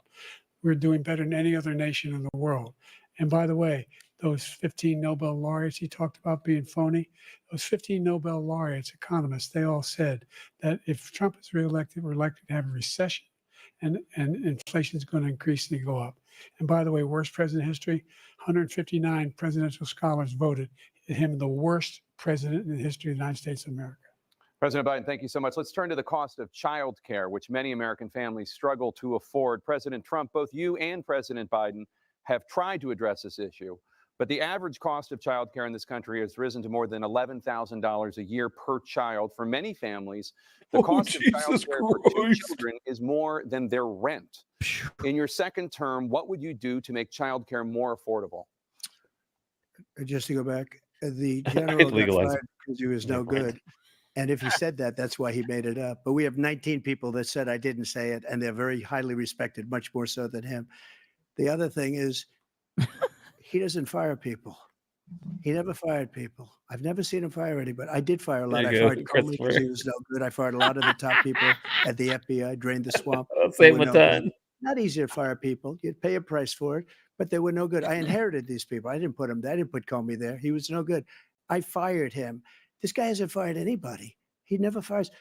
He should have fired every military man that was involved with that Afghan the Afghanistan horror show, Woodrow. the most embarrassing moment in the history of All our right, country. get to the question, He though, didn't dude. fire. Did you fire anybody? Did you fire anybody that's on the border that's allowed us to have the worst border in the history of the world? Did anybody get fired for allowing 18 Come on million now. people, many from prisons, many from mental institutions? Did you I fire think anybody? Biden That allowed or our Trump country to be what's destroyed? kind of clever is if he Joe, our keeps these country rants is going, being it destroyed, pisses and off the you and I moderators, sit and they up just ask here him the and waste question a lot again of so he time gets on free this time. debate. Yeah, This he shouldn't be does. a debate. He is the worst president. So it's not He the just worst has got to strategy, be but it's kind of replaced. They annoying. have done that like But all look, time. he's the worst Oh, yeah, president yeah. in the history He's of our like, I just country. want to answer your He's question. I'll destroyed get our some free country. talking time. Now And he all of goes a ask sudden me the he's trying to question get a again, and little I'll get tough the on the answer. border. He came out with a nothing deal, and it reduced it a little bit, like this much. It's Ooh. insignificant. He wants open borders. That's an He insane wants fact our check, country Kate. to either be destroyed or he wants to pick up Yeah. those people as By the voters. way, they And just I killing don't it on think the fact we check just can't tonight. let it happen. Oh, yeah. If Kate's he kicking ass. wins this election, Don't tell her too our much. She's country going to get a big doesn't head, have though. a chance, not even a chance of coming out of this rut. We probably won't have a country left anymore. That's how bad it is. He is the worst in history by far. Thank you, President Trump. President Biden? We're the most admired country in the world. We're the United States of America. There's nothing beyond our capacity. We have the finest military in the history of the world, the finest in Yeah. the history of the world. No one thinks Yeah. we're weak. No one wants to screw around with us. I think you're Nobody. weak. Number one. Number two, the idea that we're talking about worst presidents. I wasn't joking. Look it up. Go online. 159 or 58, don't hold me the exact number, presidential historians. They've had meetings I and don't they care what voted they say. who's the worst president in American history. One through best to worst. They said he was the worst in all of American history. That's a fact. That's not conjecture. He can argue they're wrong, but that's what they voted. The idea that he is doing anything to deal with child care. You also had He did for virtually 50 nothing some with child FBI care. agents who We should lied. significantly increase Yeah, the child care right. tax credit. We should significantly increase the availability of women and men or single parents to be able to go back to work. And we should encourage businesses to have. Hey, why you, can't I President get Biden. child care tax President credit Trump, for the my question dog? was about what would you do to make childcare more affordable, if you want to take your minute. Just so you understand, Yep, see? He got we it. He have gets another polling, we chance. have Yeah. other things that they rate him the worst because what he's done is Oh. so bad. And they rate me, I'll show you, I will show you. And they rate me one of the best, okay? And if I'm given another 4 years, I will be the best. I think I'll be the best. Nobody's ever created an economy like us. Nobody ever cut taxes like us. He's the only Gotta one I answer know. the He wants to question, raise dude. your taxes by 4 times. He wants to raise Yeah, they don't give you that everybody's many taxes tries. by 4 times. He wants the Trump He ain't- tax he's not cuts gonna to get another expire. shot. So everybody, including the two of you, are going to pay 4 to 5 In all times. fairness, he has Nobody ever answered heard of pretty this much before. everything. All my life, I'd grow up Pretty and I'd much, see other than politicians this. talking about cutting taxes. When we cut taxes, as I said, we did more business. Apple and all these companies, they were bringing Yeah, he's money back into our country. The worst yeah, he's president not in answering history this by one. far, and everybody knows it. President Biden? Look, the fact of the matter is that he's dead wrong about. He's increased the tariff. He will increase the taxes on middle class people. I said I'd never raise the tax on anybody making less than $400,000. I didn't. But you did. This tariff is 10% tariffs. Everything coming in the country. You know what the economists say? That's going to cost the average American $2,500 a year more because they're going to have to pay the difference in food and all the things that were imported. Number two, he's in a situation where he talks about how he has not raised. He's somehow How helped much food the are we middle class. importing? We need to Middle stop class have been devastated. by exporting it. food. Now you want a new tax Yeah. cut of $5 trillion over the next 10 years, which is going to fundamentally bankrupt the country. You had the largest deficit of any president in American history, number one. Number two, you have not, in fact, made any contact, any progress with China. We are the lowest trade deficit with China since 2010. Thank you, were at the President Biden. highest. You lost. Thank you, President $160. Biden. Let's Wait, you're the discuss president another right now. You're talking about how right now it's Yeah. really terrible. Yeah. Both of you have made a top priority in your first term, the opioid crisis. And for both of you, the number of overdose deaths in this country has gone up. Under your term, it went up. Under your term, it has gone up. Former President Trump, despite the efforts that both of you have made, more than 100,000 Americans are dying from overdoses every year, primarily from fentanyl and other opioids. Well, What will why you are do some to people help paying lower Americans tax right rates? now That in the sounds throes like of addiction who are struggling to get the some people aren't treatment they paying their need? fair share. To finish up, We now have the largest deficit in the history of our country under this guy. He We have the can't keep largest doing deficit this. with China. He gets paid by China. He's a Manchurian candidate. He gets money from China. I think he's afraid to deal with I've them seen or that something. movie. But do you notice he never took out my tariffs because we bring in so much money with the tariffs that I imposed on China. He never took them away. He can't because it's too much money. It's tremendous. And we saved our steel industries, and there was more Christopher, to would you come. like to be one of my He hasn't non-child done that. dependents? But he hasn't cut Yes. the tariffs because he can't, because it's too much money. But he's got the largest deficit in the history of our country, and he's got the worst situation with China. China's going to own us if you keep allowing them to do what they're doing to us as a country. They are killing us as a country, Joe, and you can't let that happen. You're destroying our country. So, President Trump, you have 67 seconds left. The question was, what are you going to do to help Americans in the throes of addiction right now who are struggling to get the treatment they need? Jake, we were doing very well at addiction until the COVID came along. We had the 2.5, almost 3 years of like nobody's ever had before, any country in every way. And then we had to get tough. And it was the drugs pouring across the border it started to increase. We got great equipment. We bought the certain dog that's the most incredible thing that you've ever seen, the way they can spot it. We did a lot. And we were getting very low numbers, very, very low numbers. Better. Then he came along. The numbers, have you seen the numbers now? It's not only the 18 million people that I believe is even low because the gotaways, they don't even talk about gotaways, but the numbers of the amount of drugs and human trafficking in women coming across our border, the worst thing I've ever seen. Yeah, that's pretty numbers gross. that nobody's ever seen under him because the border's so bad. But the number of drugs coming across our border now is the largest we've ever had by far. Yeah. President Trump, thank you. President Biden? Fentanyl and the byproducts of fentanyl went down for a while. And I wanted to make sure we use the machinery that can detect fentanyl, these big machines that roll over everything that comes across the border. And it costs a lot of money. That was part of this deal we put together, this bipartisan deal. More fentanyl machines, more be able to detect drugs, Fentanyl machine. more numbers of agents, more numbers of all the people at the border. And when we had that deal done, he called his Republican colleagues, said, "Don't do it. It's going to hurt me politically." No, he never argued it's not a good bill. It's a really good bill. We need those machines. We need those machines. And we're coming down very hard in every country in Asia in terms of precursors for fentanyl. And Mexico is working with us to make sure they don't have the technology to be able to put it together. That's what we have to do. We need those machines. Thank you, President Biden. President Trump, and again, the question is about Americans in the throes of addiction right now struggling to get the treatment they need. Well, this does pertain to it. He ended Remain in Mexico. He ended catch and release. I made it catch and release in Mexico, not catch and release here. We had so many things that we had done, hard negotiations with Mexico, and I got it all for nothing. It's just like when you have a hostage, we always pay $6 billion for a hostage. Every time we say it's a hostage. Now we have a hostage, a Wall Street Journal reporter, I think a good guy, and he's over there because Putin is laughing at this guy, probably asking for billions of dollars for the reporter. I will have him out very quickly as soon as I take office. Before I take office, I said by literally as soon as I win the election, I will have that reporter out. He should have had him out a long time ago, but Putin's probably asking for billions and billions of dollars because this guy pays it every time. We had 2 cases where we paid $6 billion for 5 people. I got 58 people out and I paid essentially nothing. Thank you, President Trump. Anna? Let's turn to concerns that voters have about each of you. President Biden, you would be 86 at the end of your second term. How do you address concerns about your capability to handle the toughest job in the world well into your 80s? Well, first of all, I spent half my career being old. Criticized being First of all, I won't make it to 86. Don't worry about it. I was the youngest person ever elected to the United States Senate, and now I'm the oldest. This guy's 3 years younger and a lot less competent. I think that just look at the record, look what I've done. Look, I've turned around the horrible situation he left me. As I said, 15 million new jobs, 800,000 manufacturing jobs, more investment in America, over billions of dollars in private investment in enterprises that we are growing.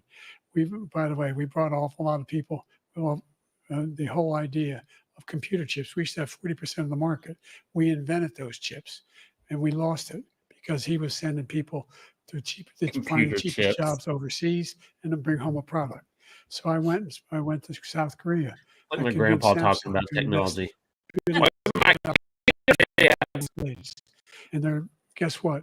Those fabs they call that Whoa, what'd you call build them? these chips. Those fabs pay over $100,000. You don't need a college degree for them.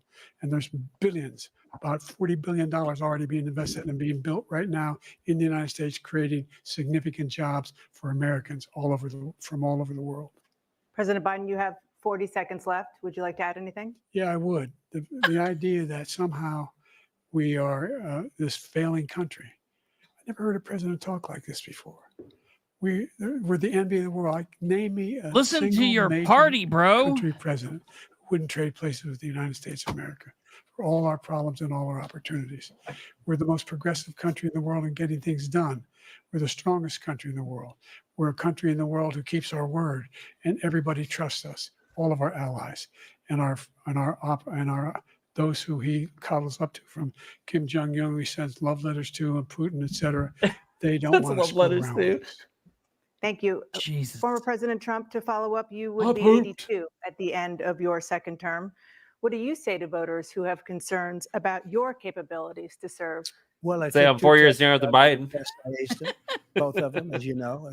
We made it public. He took none. I'd like to see him take one, just one, a real easy one. Like, go through the first 5 questions. He couldn't do it. But I took 2 cognitive tests. I took physical exams every year. And, we knock on wood wherever we may have wood, that I'm in very good health. I just won 2 club championships, not even senior, 2 regular club championships. To do that, you have to be quite smart, and you have to be able to hit the ball a long way. And I do it. He doesn't do it. He can't hit a ball 50 yards. Golf, not an old man sport at all. Can't hit a ball 50 yards. I think I'm in very good shape. I feel that I'm as in good a shape as I was 25, 30 years ago. Actually, I'm probably a little bit lighter, but I'm in as good a shape as I was years ago. I feel very good. I feel the same. But I was willing to take a cognitive test. And you know what? If I didn't do well, I aced them. Dr. Ronnie Jackson, who's A+. a great guy when he was White House doctor. And then I took another one, a similar one. And one of them said they've never seen anybody ace him. Thank you. Jesus. President Biden. You can see he is 6'5" and only 223 pounds, or 235 pounds. Well, you said 6'4", 200. Well, anyway, that's what anyway, just take a look at what he says he is, and take a look at what he is. Look, I'd be happy to have a driving contest with him. I got my handicap, which when I was vice president, down to a 6. Oh, we know about your Oh, handicap. by the way, I told you before, I'm happy to play golf if you carry your own bag. Golf. You Have a can do golf it. off for a presidency. He's a 6 handicap of all. I was at 8 handicap. Yeah. What are we talking about? But I had Now they're arguing about who's a better Let's see you golfer. swing. I know you swing. Hey, Let's let's not act like children. President Trump, we're going to 21 turn Let's not act like children. You to are a a child. specific concern that voters have about you. Will you pledge tonight that once all legal challenges have been exhausted, that you will accept the results of this election, regardless of who wins, and you will say right now that political violence in any form is unacceptable? Well, I shouldn't have to say that, but of course I believe that. It's totally unacceptable. And if you would see my statements that I made on Twitter at the time, and also my statement that I made in the Rose Garden, you would say it's one of the strongest statements you've ever seen. In addition to the speech I made in front of, I believe, the largest crowd I've ever spoken to. And I will tell you, nobody ever talks about that. They talk about a relatively small number of people that went to the Capitol, and in many cases were ushered in by the police. And as Nancy Pelosi said, it was her responsibility, not mine. She said that loud and clear. But the answer is, if the election is fair, free, and I want that more than anybody. And I'll tell you something.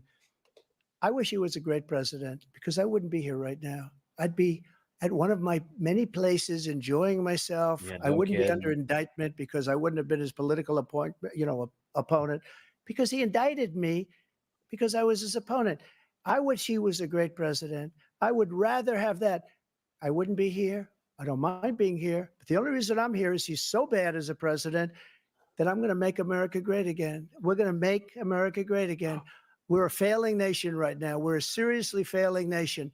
And we're a failing nation because of him. His policies are so bad.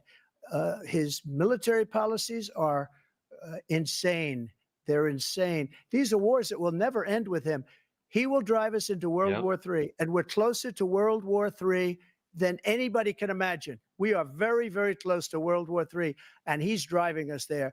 And Kim Jong-un and President Xi of China, Kim Jong-un of North Korea, all of these, Putin, they don't respect him. They don't fear him. They have nothing going with this gentleman, and he's going to drive us into World War III.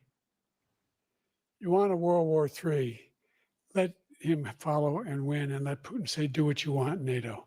Just do what you want. There's a thing called Article 5. An attack on one is an attack on all, the required response.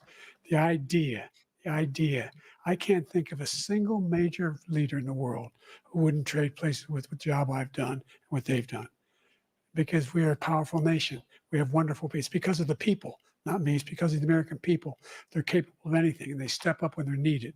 And right now, we're needed. We're needed to protect the world because our own safety is at stake. And again, you want to have a war, just let Putin go ahead and take Kyiv, make sure they move on, see what happens in Poland, Hungary, and other places along that border. Then you have a war. President Trump, as I come back to you for a follow-up, the question was, will you accept the results of this election, regardless of who wins? Just to finish what he said, if I might, Russia, they took a lot of land from Bush. I'm out of beer. They took a lot of land from Obama and Biden. They took no land, nothing from Trump, nothing. He knew not to do it. He's not going to play games with me. He knew that. I got along with him very well, but he knew not to play games. He took nothing from me. But now he's going to take the whole thing from this man right here. That's a war that should have never started. It would have never started ever with me. And he's going to take Ukraine. And, you know, you asked me a question before, would you do this? He's got us in such a bad position right now with Ukraine and Russia, because Ukraine's not winning that war. He said, I will never settle until such time. They're running out of people. They're running out of soldiers. They've lost so many people. It's so sad. They've lost so many people, and they've lost those gorgeous cities with the golden domes that are 1,000 years old, all because of him and stupid decisions. Russia would have never attacked if I were president. Trump, the question was, will you accept the results of the election, regardless of who wins? Yes or no, please. If it's a fair and legal and good election, absolutely. I would have much rather accepted these, but the fraud and everything else was ridiculous. And if you want, we'll have a news conference on it in a week, or we'll have another one of these in a week. But I will absolutely, there's nothing I'd rather do. It would be much easier for me to do that than I'm running again. I wasn't really going to run until I saw the horrible job he did. He's destroying our country. I would be very happy to be someplace else, in a nice location someplace. And again, no indictments, no political opponent stuff, because it's the only way he thinks he can win. But unfortunately, it's driven up my numbers and driven them up to a very high level because the people understand. Jeez. Let's see what your numbers are when this election is over. Let's see. You're a whiner. When you lost the first time, you continued, you appealed and appealed to courts all across the country. Calling. Not one single court in America said any of your claims had any merit, state or local, none. But you continue to provoke this lie about somehow there's all this misrepresentation, all this stealing. There is no evidence of that at all. And I tell you what, I doubt whether you'll accept it because you're such a whiner. The idea, if you lose again, you accepting anything, you can't stand whiner is the loss. word of the night. Snapped in you when you lost the last time. We'll be right back with more. Oh, snapped when you lost last time. And they step away. You whiner. I love the name calling. This is fun.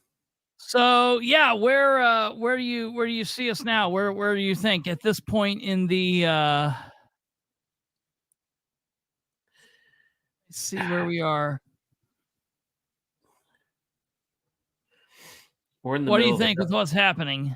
We're in the middle of a dumpster fire. I like the Trump strategy of the I'll just keep refusing to answer the question so I get more and more time to speak until they just keep asking, and then I finally get extra bonus time. That's kind of a good strategy. He's He's doing really well with that. I mean, that's a solid strategy. I don't know. I don't It's think much. only going to work for so long because it's starting to get annoying to even you A little guys. bit. Yeah. Yeah, a little bit. Kate's doing an awesome job, by the way. Yes. I think Trump is still doing pretty well. There are points that I would have hit that he didn't. I just love that he always cracks me up with his like, oh, it'd be the best you ever saw. I did this and it was perfect, and this everyone said it's the greatest they'd ever seen. His hyperbole gets me a little bit. Yeah. But I mean, I think he's still got it. I mean, Biden just seems kind of tired, and he's still mumbly, and he sounds worse than I do, and I've been drinking, so I don't know. You think he was playing the drinking game the way, right? I like early on, one of the captions just said unintelligible or something like that. Because the caption, because nobody could understand what the fuck he was trying to say. So he went, right. That's not a good sign. Trying to figure out here. It's also funny with Biden trying to talk about like all the things he wants to do or that he's done. Dude's been in politics for like 60 years. Yeah, it's like, yeah. It's the same thing goes on with the Republicans in Indiana. It's like, why aren't you getting this shit done? You've been there forever, bro. Yeah, it's like you guys have been a supermajority for over a decade. You keep talking about how you're going to fix things. Just freaking fix it. Yeah. Stop talking about it. Yeah. I agree with that business savvy is that yeah, January 6th was the only thing he really had, and he didn't hit him particularly hard. I thought he was going to start breaking out some more of the lies related to that, but he didn't. He kind of jumped past it. I was curious. I'm watching the commercials on the bottom here. I'm surprised there aren't like Trump ads and stuff on the commercials. That would have been pretty funny. Joe Black mentioned that earlier. It's like, if they're really smart, they'd buy advertisement time during the break. Yeah. But it looks like their ads are just for like C-SPAN.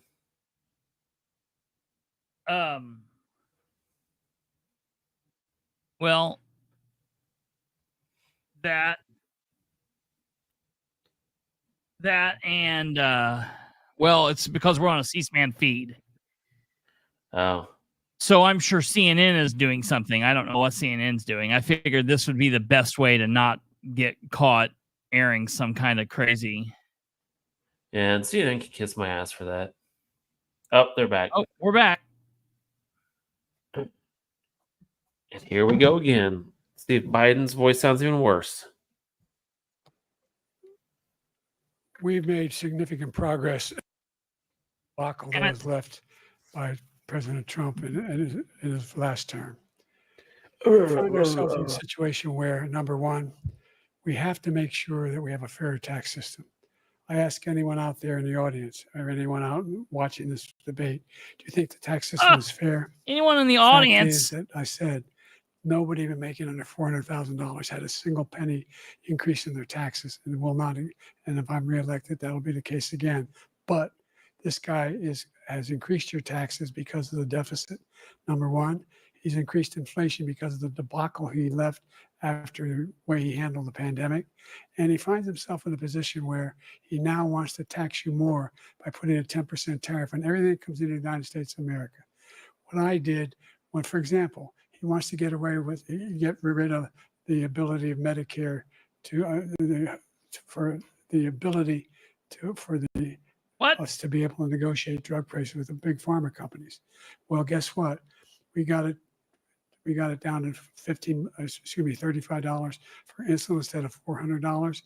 No more than $2,000 for every senior, no matter. Is this the last 2 minutes? It seems like prescription they need.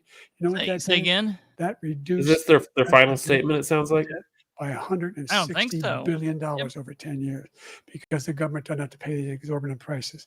I'm going to make that available to every senior all along. It's happening now, and everybody in America. He wants to get rid of that.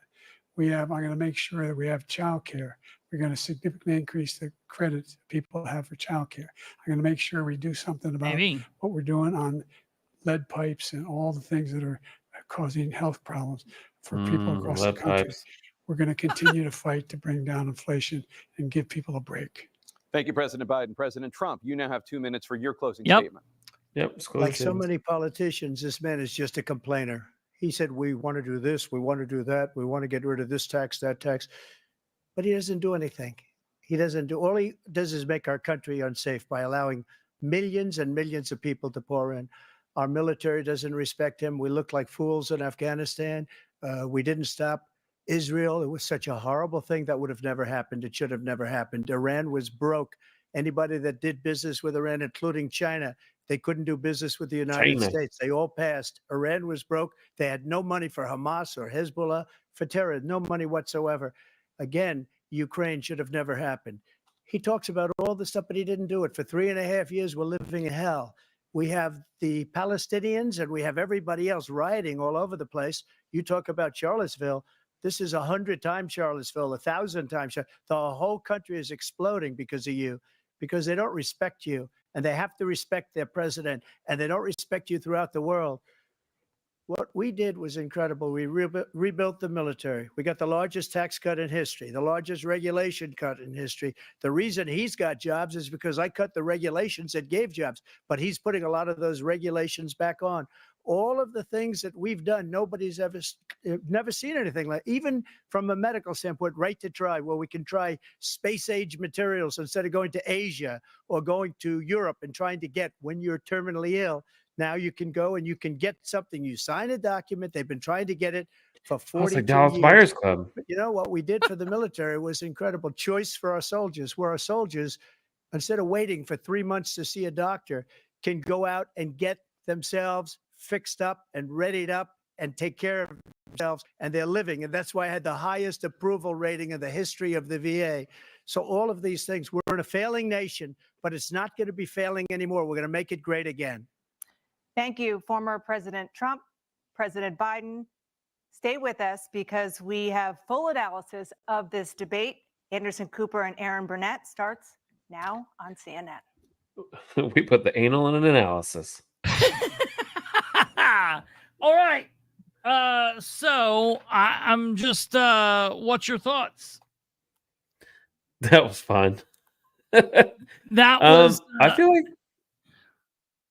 Go ahead. I would say Trump did pretty well. Biden's in like defensive stance, right? Because he's the incumbent. I think inflation is something very real that like all Americans are dealing with.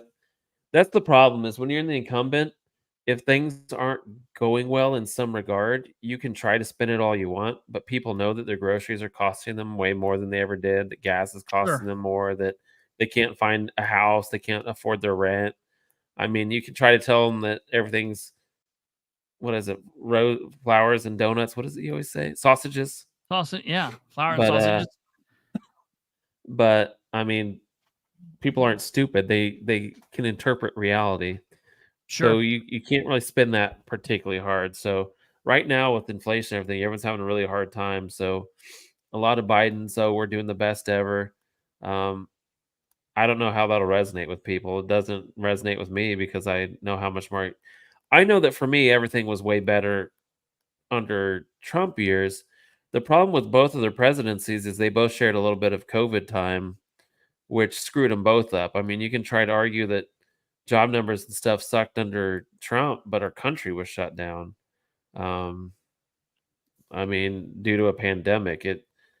Same thing happened at the beginning of Joe Biden's, and now he's trying to deal with the aftermath of it. So, yeah, it's interesting. It's where do you place that blame, and I don't know. I think Trump did pretty well. I think he's a lot more reserved and less bombastic. I feel like Biden was dropping more insults than Trump was. He just kept calling him a whiner and like calling him names, which is something that Trump would normally do that I don't think he particularly did this time. I don't remember him calling him names. He said he was lying, but I don't think he was ever like He didn't call him Sleepy Joe or anything like that, did he? No, I don't believe that. I don't believe that he was. I don't believe that he did any of that. No. Correct me if I'm wrong, chat. I don't think he called names. Yeah, I don't believe Biden that. Clearly did. Yeah, Biden called him a whiner and all of that stuff. And look, I'll be honest. I don't have a problem with him calling him convicted criminal. Blah blah blah. Okay, because I mean he's not been sentenced yet, but he was found guilty.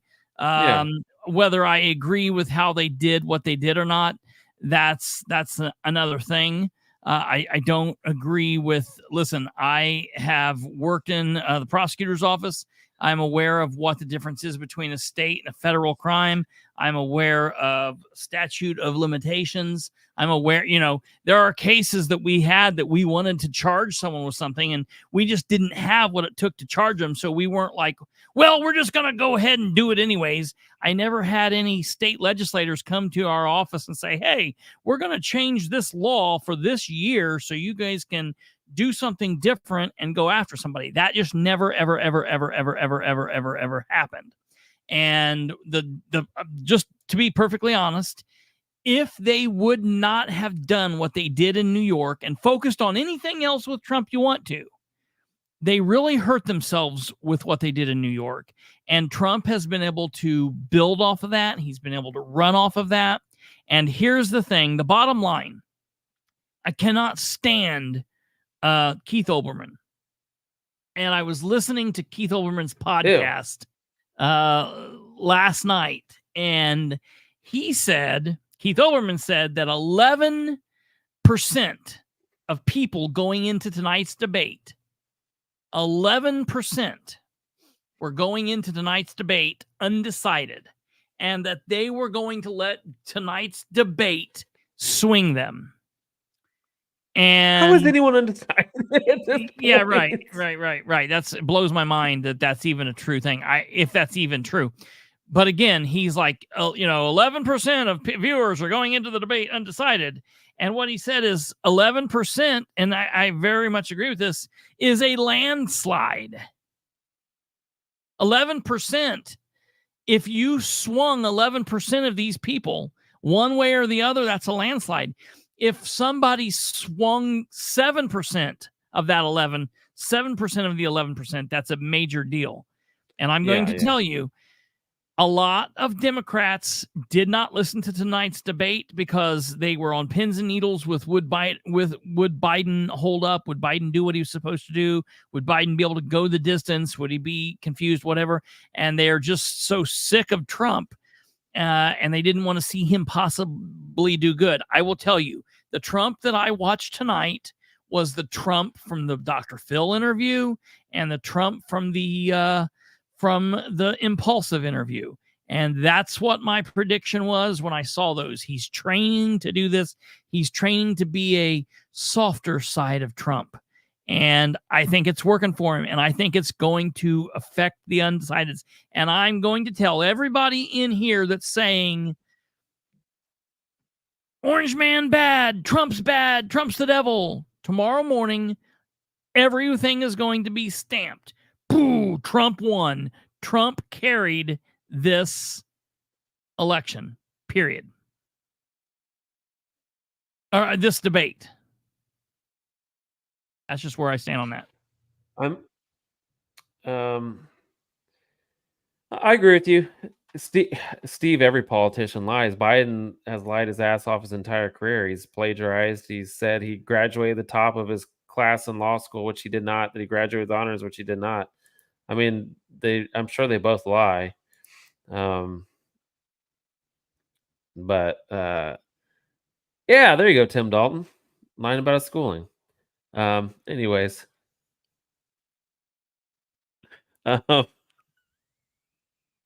Trump didn't speak enough about Biden's corruption with all the money he's taken in. There were things.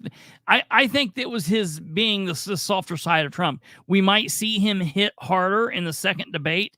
I'm willing to say this. I don't think Biden will do another debate. I think this is the only debate that we'll see. I don't think the other debate will happen. And not if he's smart. I don't think. Well, so what happens to me if the other debate doesn't happen and it's Biden, it's Biden's or the White House's call to not do the other debate? Is there a reason? Let me ask the people out there that think that Biden is the best and Trump shouldn't win and all of that. My question to you is: anyone out there that's a Biden supporter that's watching, is there a reason Biden shouldn't do the other debate?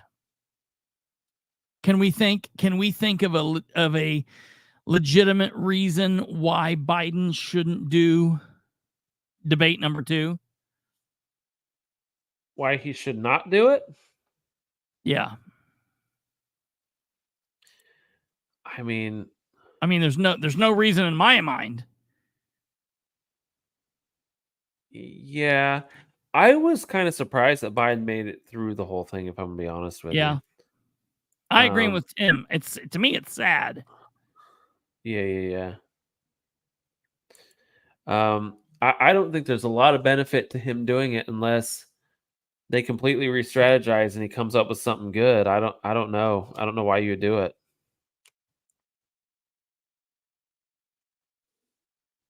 What about, do you think Democrats select someone other than Biden because he did so poorly? I will say they think that he didn't do that poorly.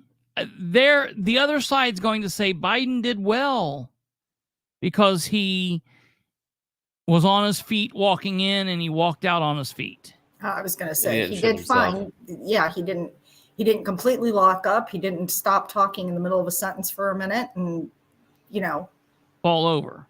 Yeah. And he didn't mumble through the entire thing. Well, he showed. But when your expectations are way down here, anything better than that, he won. Yeah, right. He didn't poop himself and pass out. I'll go back to what I said in the beginning. A lot of his debate points were things from previous debates from 4 years ago. It's like, you don't have anything new. I guess Trump's laid kind of low for 4 years. Now Biden's in the spotlight, but he's still lying about the Charlottesville stuff, which is truly a lie.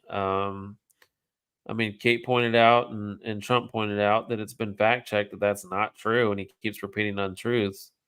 So I don't know. Well, that's kind of true, Cricket.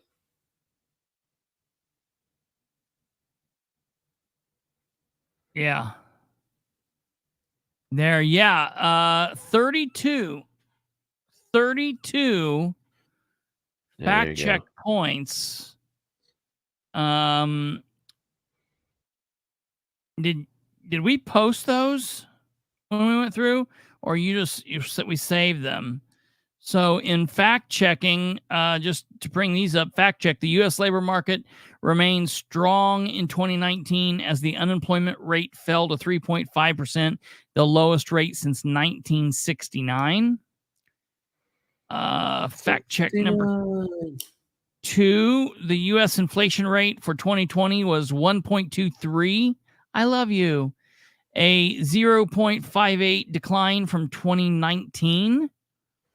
Pretty good. It's pretty darn good. It is what it is. Yeah, the numbers are what the numbers are. In 2020, 64,699,741 individuals were enrolled in Medicaid. In 2024, 83,387,167 individuals were enrolled in Medicaid. It's like 30% more. Yeah. Absolutely. The Constitution actually speaks about the rights of all men, people, women, men. So civil rights are in the document. Abortion is not. Exactly, Kate. I was thinking that same thing because he's like, oh, so we're going to let the states determine civil rights? Like, no, the 10th Amendment says that rights that are not enumerated in the Constitution are determined by the states, basically, right? Or laws or policies. Mm-hmm. abortion is not enumerated in the Constitution, civil rights are. Absolutely. Case in point. Yeah. Right. 100%. So it's not comparing apples to apples. Yeah, right. Okay. Fact check. The Border Patrol endorsed the Senate bill about immigration limits, not Biden himself. Oh yeah, where he was arguing that he was endorsed by the Border Patrol. And I think, yeah. Did Trump claim that he was endorsed by the Border Patrol?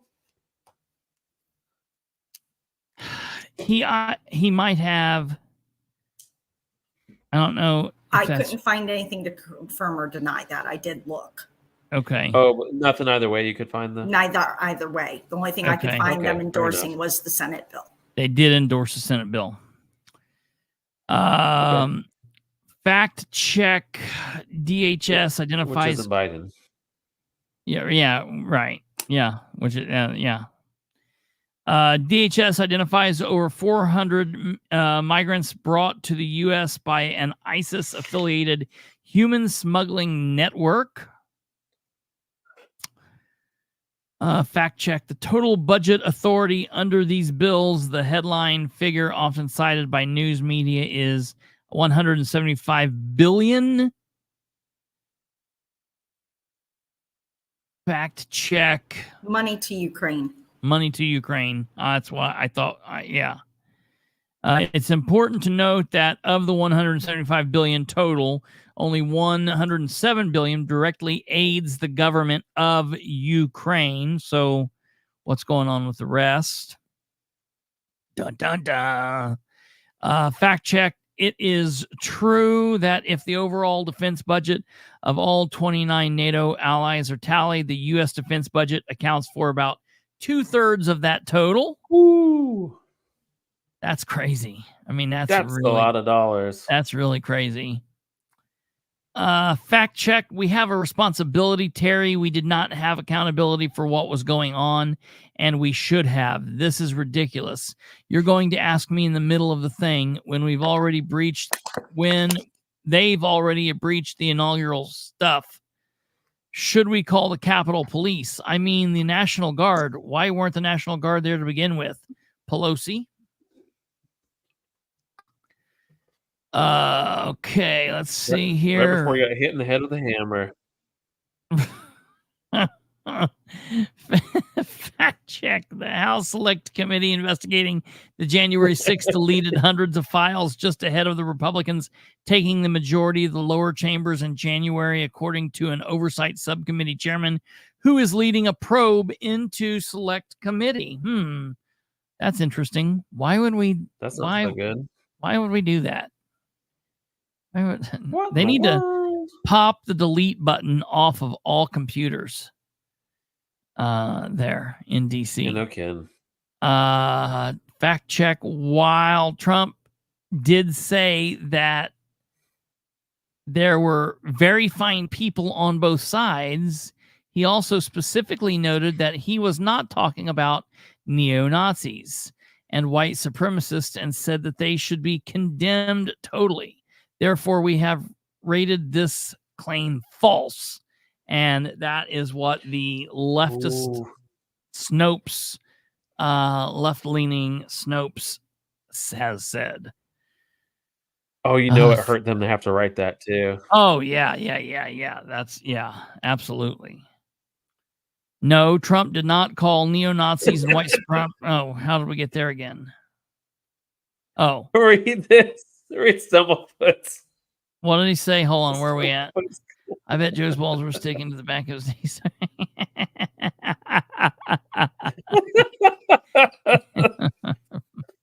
Poor Joe. No, so Trump funny. did not call neo-Nazis and white supremacists very fine people. Trump's remarks about the deadly Charlottesville Unite the Right rally in 2017 remain controversial. Perry Cook published in June 2024, updated June 21, 2024. So Kate's found multiple sources saying that's bullshit. Right. Yeah. While the U.S. home ownership rate increased to 65.5% in 2021, the rate among Black Americans lagged significantly 44% has only increased 0.4% in the last 10 years. I wonder how much of that is that's not good. I mean, you would think it should be similar. I wonder how much that it's impacted by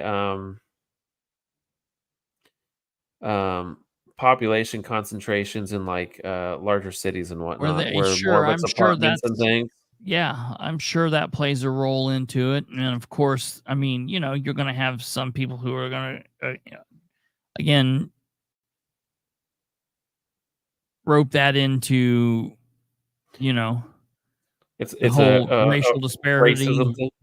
Yeah, the systematic. And I don't know. I'm just always systemic could be systemic racism. Systemic. The fact that they're I'm always just curious when I see these figures. I'm like, that is, yeah, that is interesting. Play into that. Sure. Yeah. Yeah, that's interesting. I mean, it's not good. The number of Black-owned businesses is up 14% from 2020, according to the Census Bureau. That's a good thing. That's good. Yeah. Fact check on Brando. Biden says poor kids are just as bright and just as talented as white kids. Isn't that fantastic? He also said, "You're not black if you don't vote for me." Fact check, Biden signed orders that required that all federal rules pending review that were submitted under the previous administration be frozen for at least 60 days, among them one aimed at reducing the cost of insulin and EpiPens. Okay, so he has work to do that. That's good. Yeah. In 2018, America's top billionaires paid just 23% of their income taxes. That's the thing. Get them. If 10 million illegal immigrants receive that's a lot of freaking money. Amnesty, the total cost to Social Security and Medicare would be roughly 1.3 trillion, equivalent to one-time transfer of 6% GDP. And she was then having a stroke, and that's what that 9's doing there. I think after she saw this. Let's see here. Ooh, look at this. U.S. News lists us as the 7th most prestigious country in the world. Isn't that amazing? Have you been watching all of those things on TikTok that says Japan truly is living in 2050? And it shows how yeah, those are fun. I love I'm cool like, shit. Dude, I want that stuff. Yeah, I want all of that stuff. I want to go to Japan. I thought you were going to ask me if I've been watching Hakua. I've been watching all those too. Yeah, I came to it late. I finally realized I'm now in the old people category, where it took me 3 days to realize what it was. Because did you see the thing that was going around that someone put about? It was about the pool in Muncie, and everyone said, if anyone ever asks how to pronounce Tui, just show them this meme. And it was, and someone wrote Hawk Tui and wrote it up there and put it up there, and everyone was sharing it. And I'm like, I don't get it. What is this? And like an old person, and everyone's like, Dad, have you not looked at the internet today? I'm like, where? I'm looking at MySpace still. You know? MySpace. Yeah. Hey, can I friend you on MySpace? Yeah, I've got All American Rejects on my wall. Wait, go back. What was that comment? I know. I'm telling you, I'm there, dude. I was born a boomer. I've been a boomer since I've been 6 years old. proud. I am trans boomer. Definitely. I identify as a boomer. My entire life.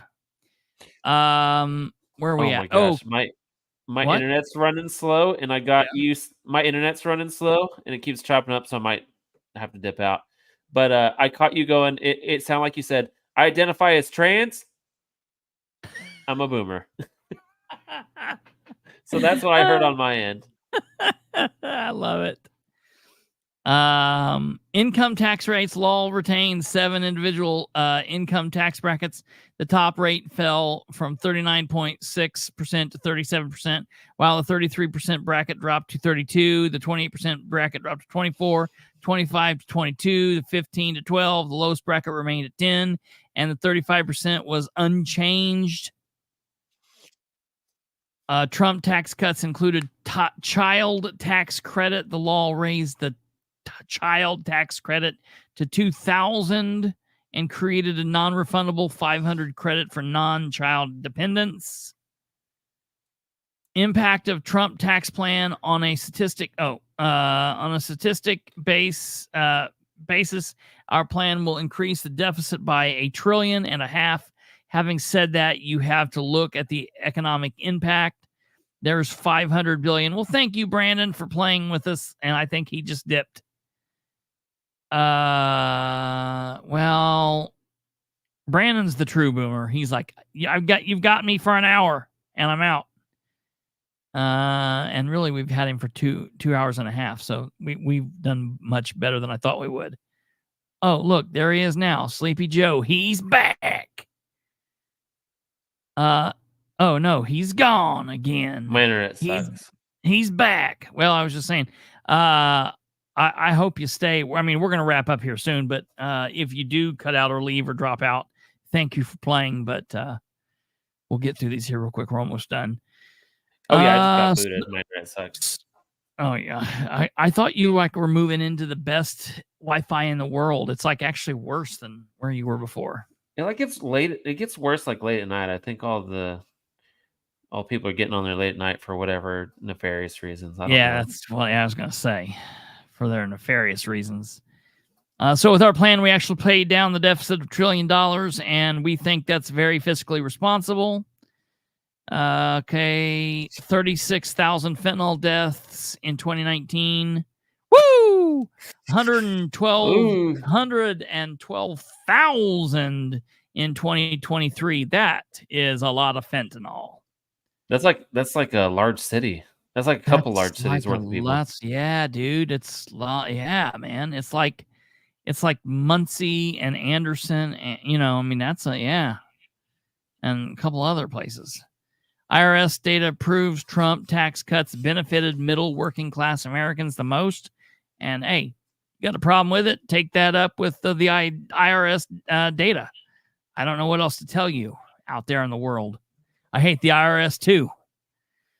2018, he was given a Montreal cognitive assessment under Dr. Ronnie Jackson, the former White House physician, and at the time scored a perfect 30 out of 30. Better than anybody ever. Best ever. The score of greater than 26 is considered normal, while 18 to 25 is considered mild cognitive impairment. 10 to 17 is considered moderate cognitive impairment. A score less than 10% is considered severe cognitive impairment. And I think I scored somewhere around an 8. So, all right. The special counsel's report mentioned, that was just a joke. Mentioned by the reporter released on February 5th, 2024, detailed Biden's handling of classified documents. It found that the president's memory was significantly limited. He could not recall when he was vice president or within several years when his son Beau died. Biden previously showed an unwillingness to take cognitive tests in 2020 when asked about it by CBS News correspondent Errol Burnett.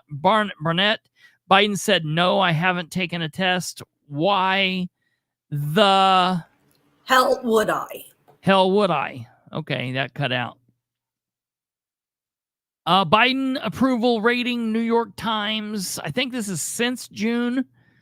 Is that it? Since June? It's New York Times Siena is okay, what the list was. Okay. June 2025. Yeah. Okay. Approval, 35%. Disapproval, 61%. New York Times poll, Biden 44%. Trump 48%. June 2025. Fact check.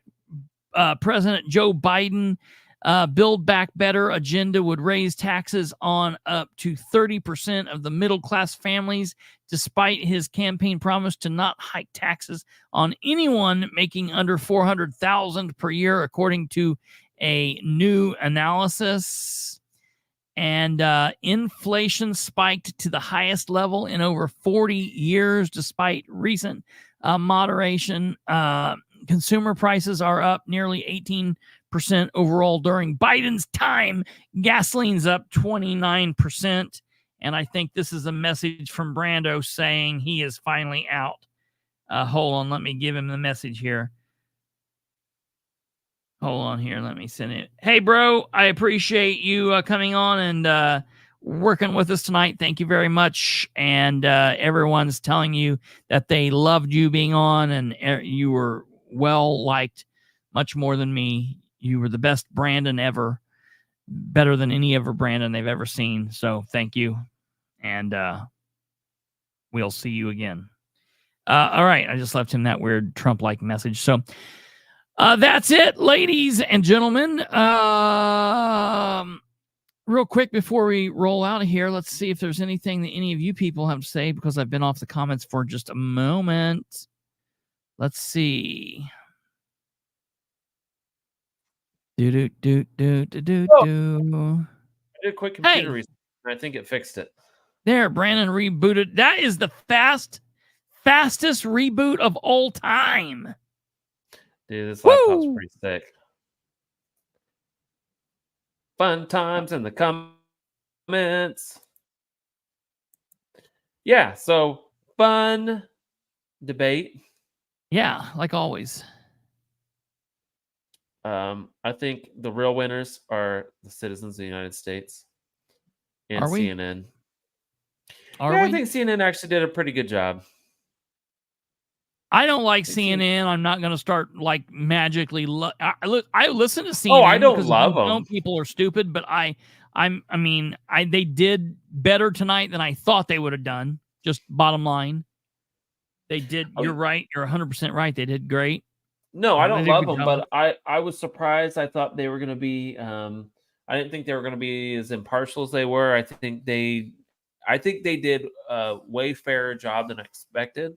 I think they're pretty fair. They didn't interject, or because we've had in the past where we get freaking moderators trying to fact check and shit, which they shouldn't be doing. And they asked the questions, they pushed it, and they did better than Chris Wallace. And I thought Chris Wallace would do a fantastic job when Chris Wallace was picked last go.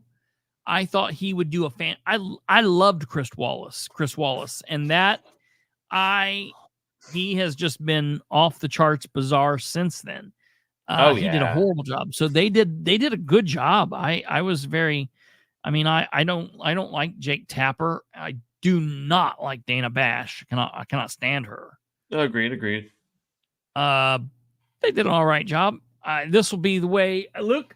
And I hope the Commission on Debate people were watching. This might be the way to do it from now on out. I still don't like the idea of news organizations doing it. I kind of think that you put yourself in the news. You're making yourself the news story at that point. Yeah. Can you and Kate shoot the shit for just a second? I've got to pee. Sure. I think my whole point was that I thought it was going to be I thought it was going to be a shit show, Kate. So I think that what came up was way better than I expected. I guess that's my point. The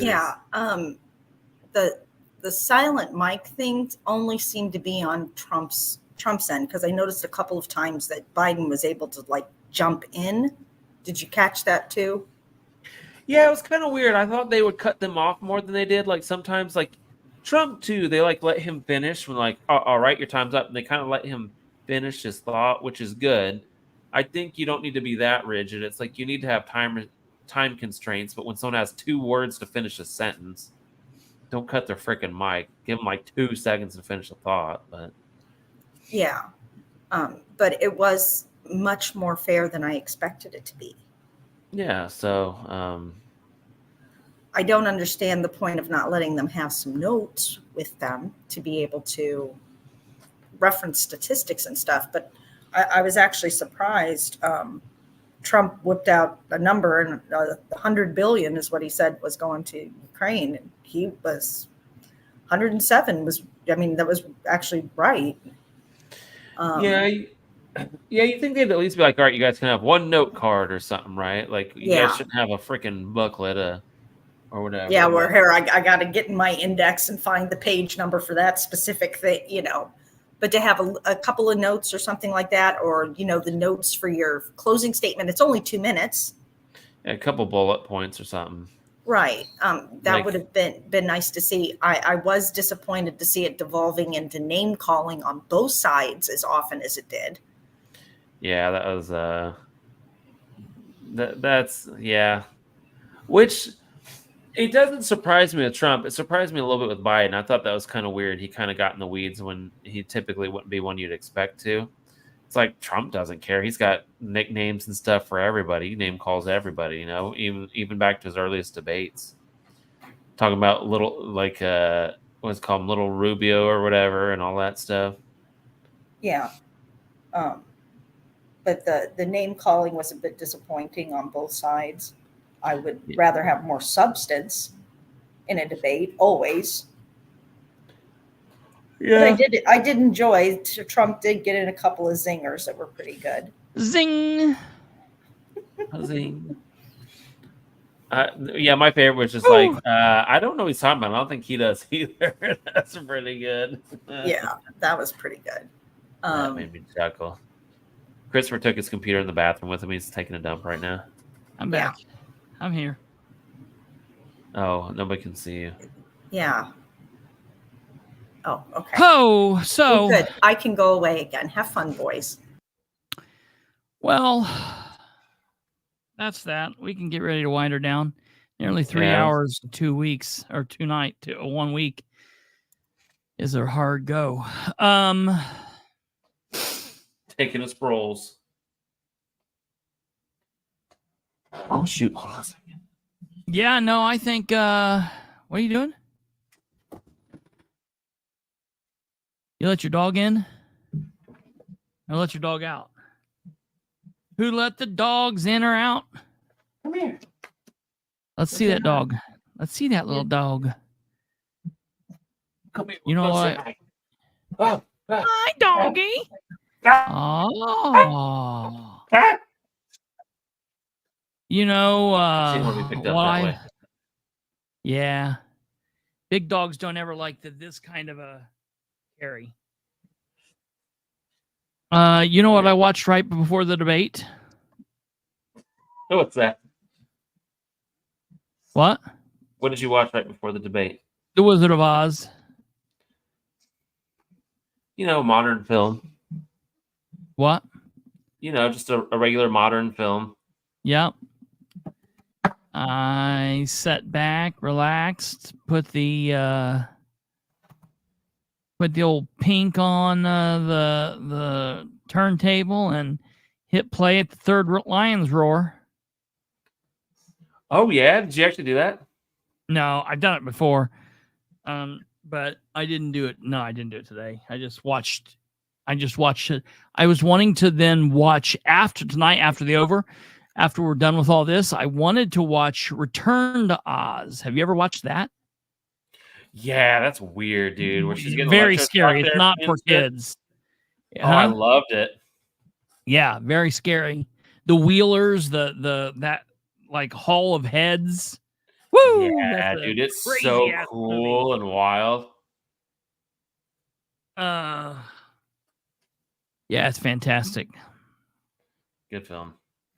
Don't worry about the man behind the curtain. So many things said in that. I mean, what an amazing film. So many things said in that film that are just used in regular parlance that's just amazing. Yeah, I always say that's a horse of a different color. It's a horse of a different color. Absolutely. That's a horse of a different color. Yeah. I do use that. Absolutely. I love it. I always say the thing I always say that drives my grandparents crazy, or not my grandpa, but my grandmother is, it's about a horse apiece. Mm-hmm. She'll ask me a question. I'll be like, I don't know. It's about a horse apiece. She's like, I don't know what that means. I'm like, well, it means it's, what's that other saying? It's 6 of this, half a dozen the other. Yeah. Makes just as much sense to me saying that. The other thing that I say that a lot of people don't know is, if I said to you, if I said, oh, I don't know, man, that's a little bit salty for me, what am I saying to you? That you need a little pepper. It's like it's a little too pricey. Yeah, yes. So many people don't get that, man. Everyone, I have had this raging battle with this one specific person for so long, and they're like, no, that does not mean that. And I'm like, yes, it specifically means that. It's a little salty. So I'm so glad that you said that. Yeah. So, well, I think the debate, I think this will be the only debate we have. So I hope you all enjoyed it. I hope you took it in, because I don't think there will be another, at least not with these two people. Do they not have another one scheduled?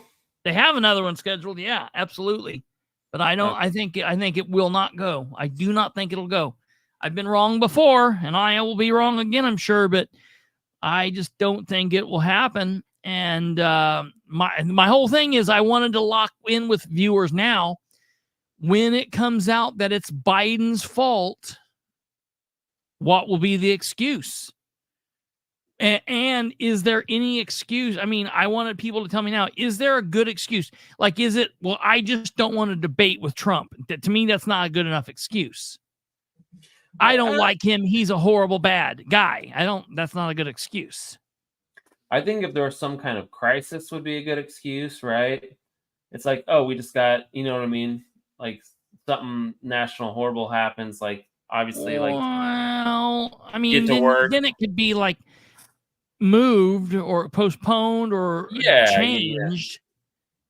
But I don't think there was a reason to call it off. Oh, you mean for an overall cancel? Yeah. Yeah. That's what I'm saying. I don't think we will have another debate. Eat my pencil. I thought you were going to say eat my shorts. Oh, my dog's eating my pencil. And so those little dogs are terrors. I gotta put my glasses on so I can see what people are saying. The other thing is, if Donald Rainwater, hey, if you happen to be watching this, or if anyone from your camp is watching this, I am not hiding from you. I know you called me today, but you called me right when I was busy in something. I will call you tomorrow, and we will get hooked up about that donor. So, but there is great news. He did make the $10,000 mark. He did make the he announced that the other day, right? Oh yeah, we announced that last night in the Weird Show. Oh, did we? Weird Show. Yeah. You were on and watched and talked. But he still has to hit the 100,000 for the debate, right? Right. He's still, as of last night, he needed about 15,000 more. Right. Ooh, which he has to hit by midnight tonight, doesn't he?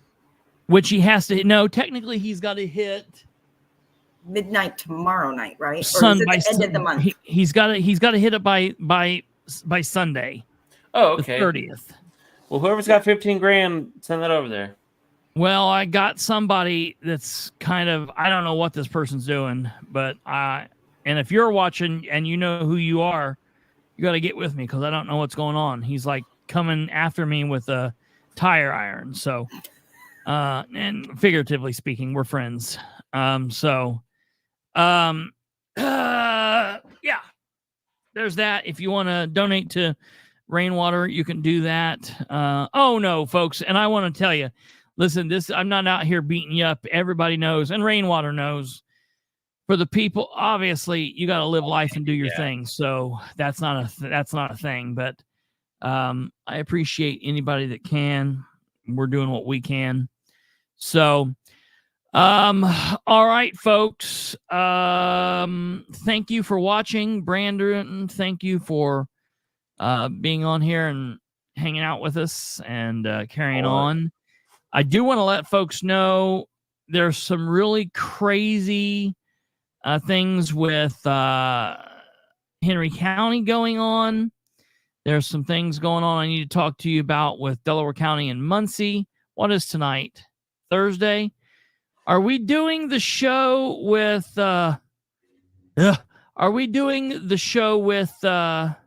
Kate tomorrow? Did you talk to her? With Kate? You did not talk to her. Not Kate. Well, Catherine. she goes by Kate too. Oh, well, that's not what I meant. I meant Catherine. Well, she can't do that. We already have Kate. It's Catherine. Yeah. I'm not Catherine, though. No, you're not. No. She is. No, she is. You're Kate. You get Kate. You're Kate. Yeah, I hadn't talked to her. I thought you were going to. So. What? No, you're the one that texted and asked me. I thought you were talking to her when you asked me. Guys, I'll call her. Hold on. I don't have her number. Jesus, I'll find out. Kids. Just keep an eye out. We might be on tomorrow with Catherine. We might be on tomorrow. I don't know. It's 50-50. If we are on tomorrow, you'll know early because I'll do my best to have the duck made early. If we are. If we're not on tomorrow, we will be on one of these nights. We will be on Friday or we will be on Saturday to make up for the night we were off. We will be on one of these nights. I don't know. We will be on tomorrow or we will be on Saturday. We won't be on both. And if we are on tomorrow, we'll be off Saturday. And if we're not on tomorrow, we will be on Saturday. But just whenever Kate can come on. Catherine, I don't know why I keep saying, I'm looking at Kate. Whenever Catherine can come on, because we have to talk about Madison County as well. So, all right, that's it. You guys, thank you very much for watching. Hey, we have not said, and I do need to say this before we go. Obviously, today's Thursday for just a few more minutes. Thursday, the 27th of June, 2024, which means it is the 178th day without a response from Muncie City Councilor at Large, Dale Basham. What's happening there? 178. Yeah. It's the 178th day without a response from a sitting Muncie City Councilor, Dale Basham. He has been a councilor since the first of this year, January 1st, 2024. I asked a question that day, and I gave him that day to respond as the countdown started the next day. And so far from the second forward, he has not responded via text, call, Facebook Messenger, email, or whatever. So we are counting that down. Hopefully he will respond as soon as he can. I just sent out a message to him. Last night or today. I said, hey, will you please open up a line of communication so we can communicate as we should? And he has not responded back even to that. So I will keep you guys posted. I just wanted to let you guys know how that's going. That's a good, unbelievable. It's not a good thing. Also, before you guys leave, if you could do this thing here, go on the side, click the like button if you haven't, all that stuff. We would appreciate it. And all that stuff there. So, yeah, thank you very much. We will see you back again someday soon, I would imagine, either tomorrow or Saturday. And then either way, we will be back for our regular shows starting Sunday. So you guys take care. God bless. Have a good evening and goodbye. And vote rainwater. Yes.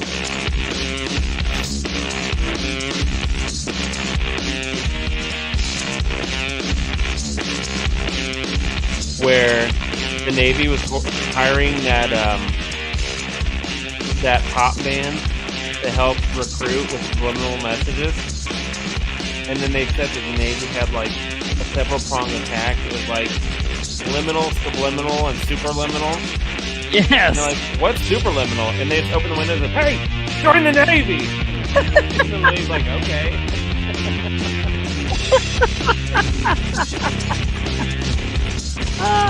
Sit on the fan. Hey, you know, it worked. I wonder how many people like have the urge to buy popcorn after watching our shows.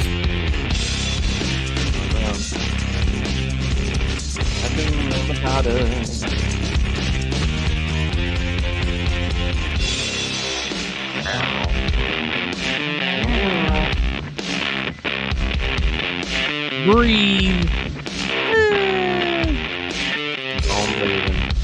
Get on that thing.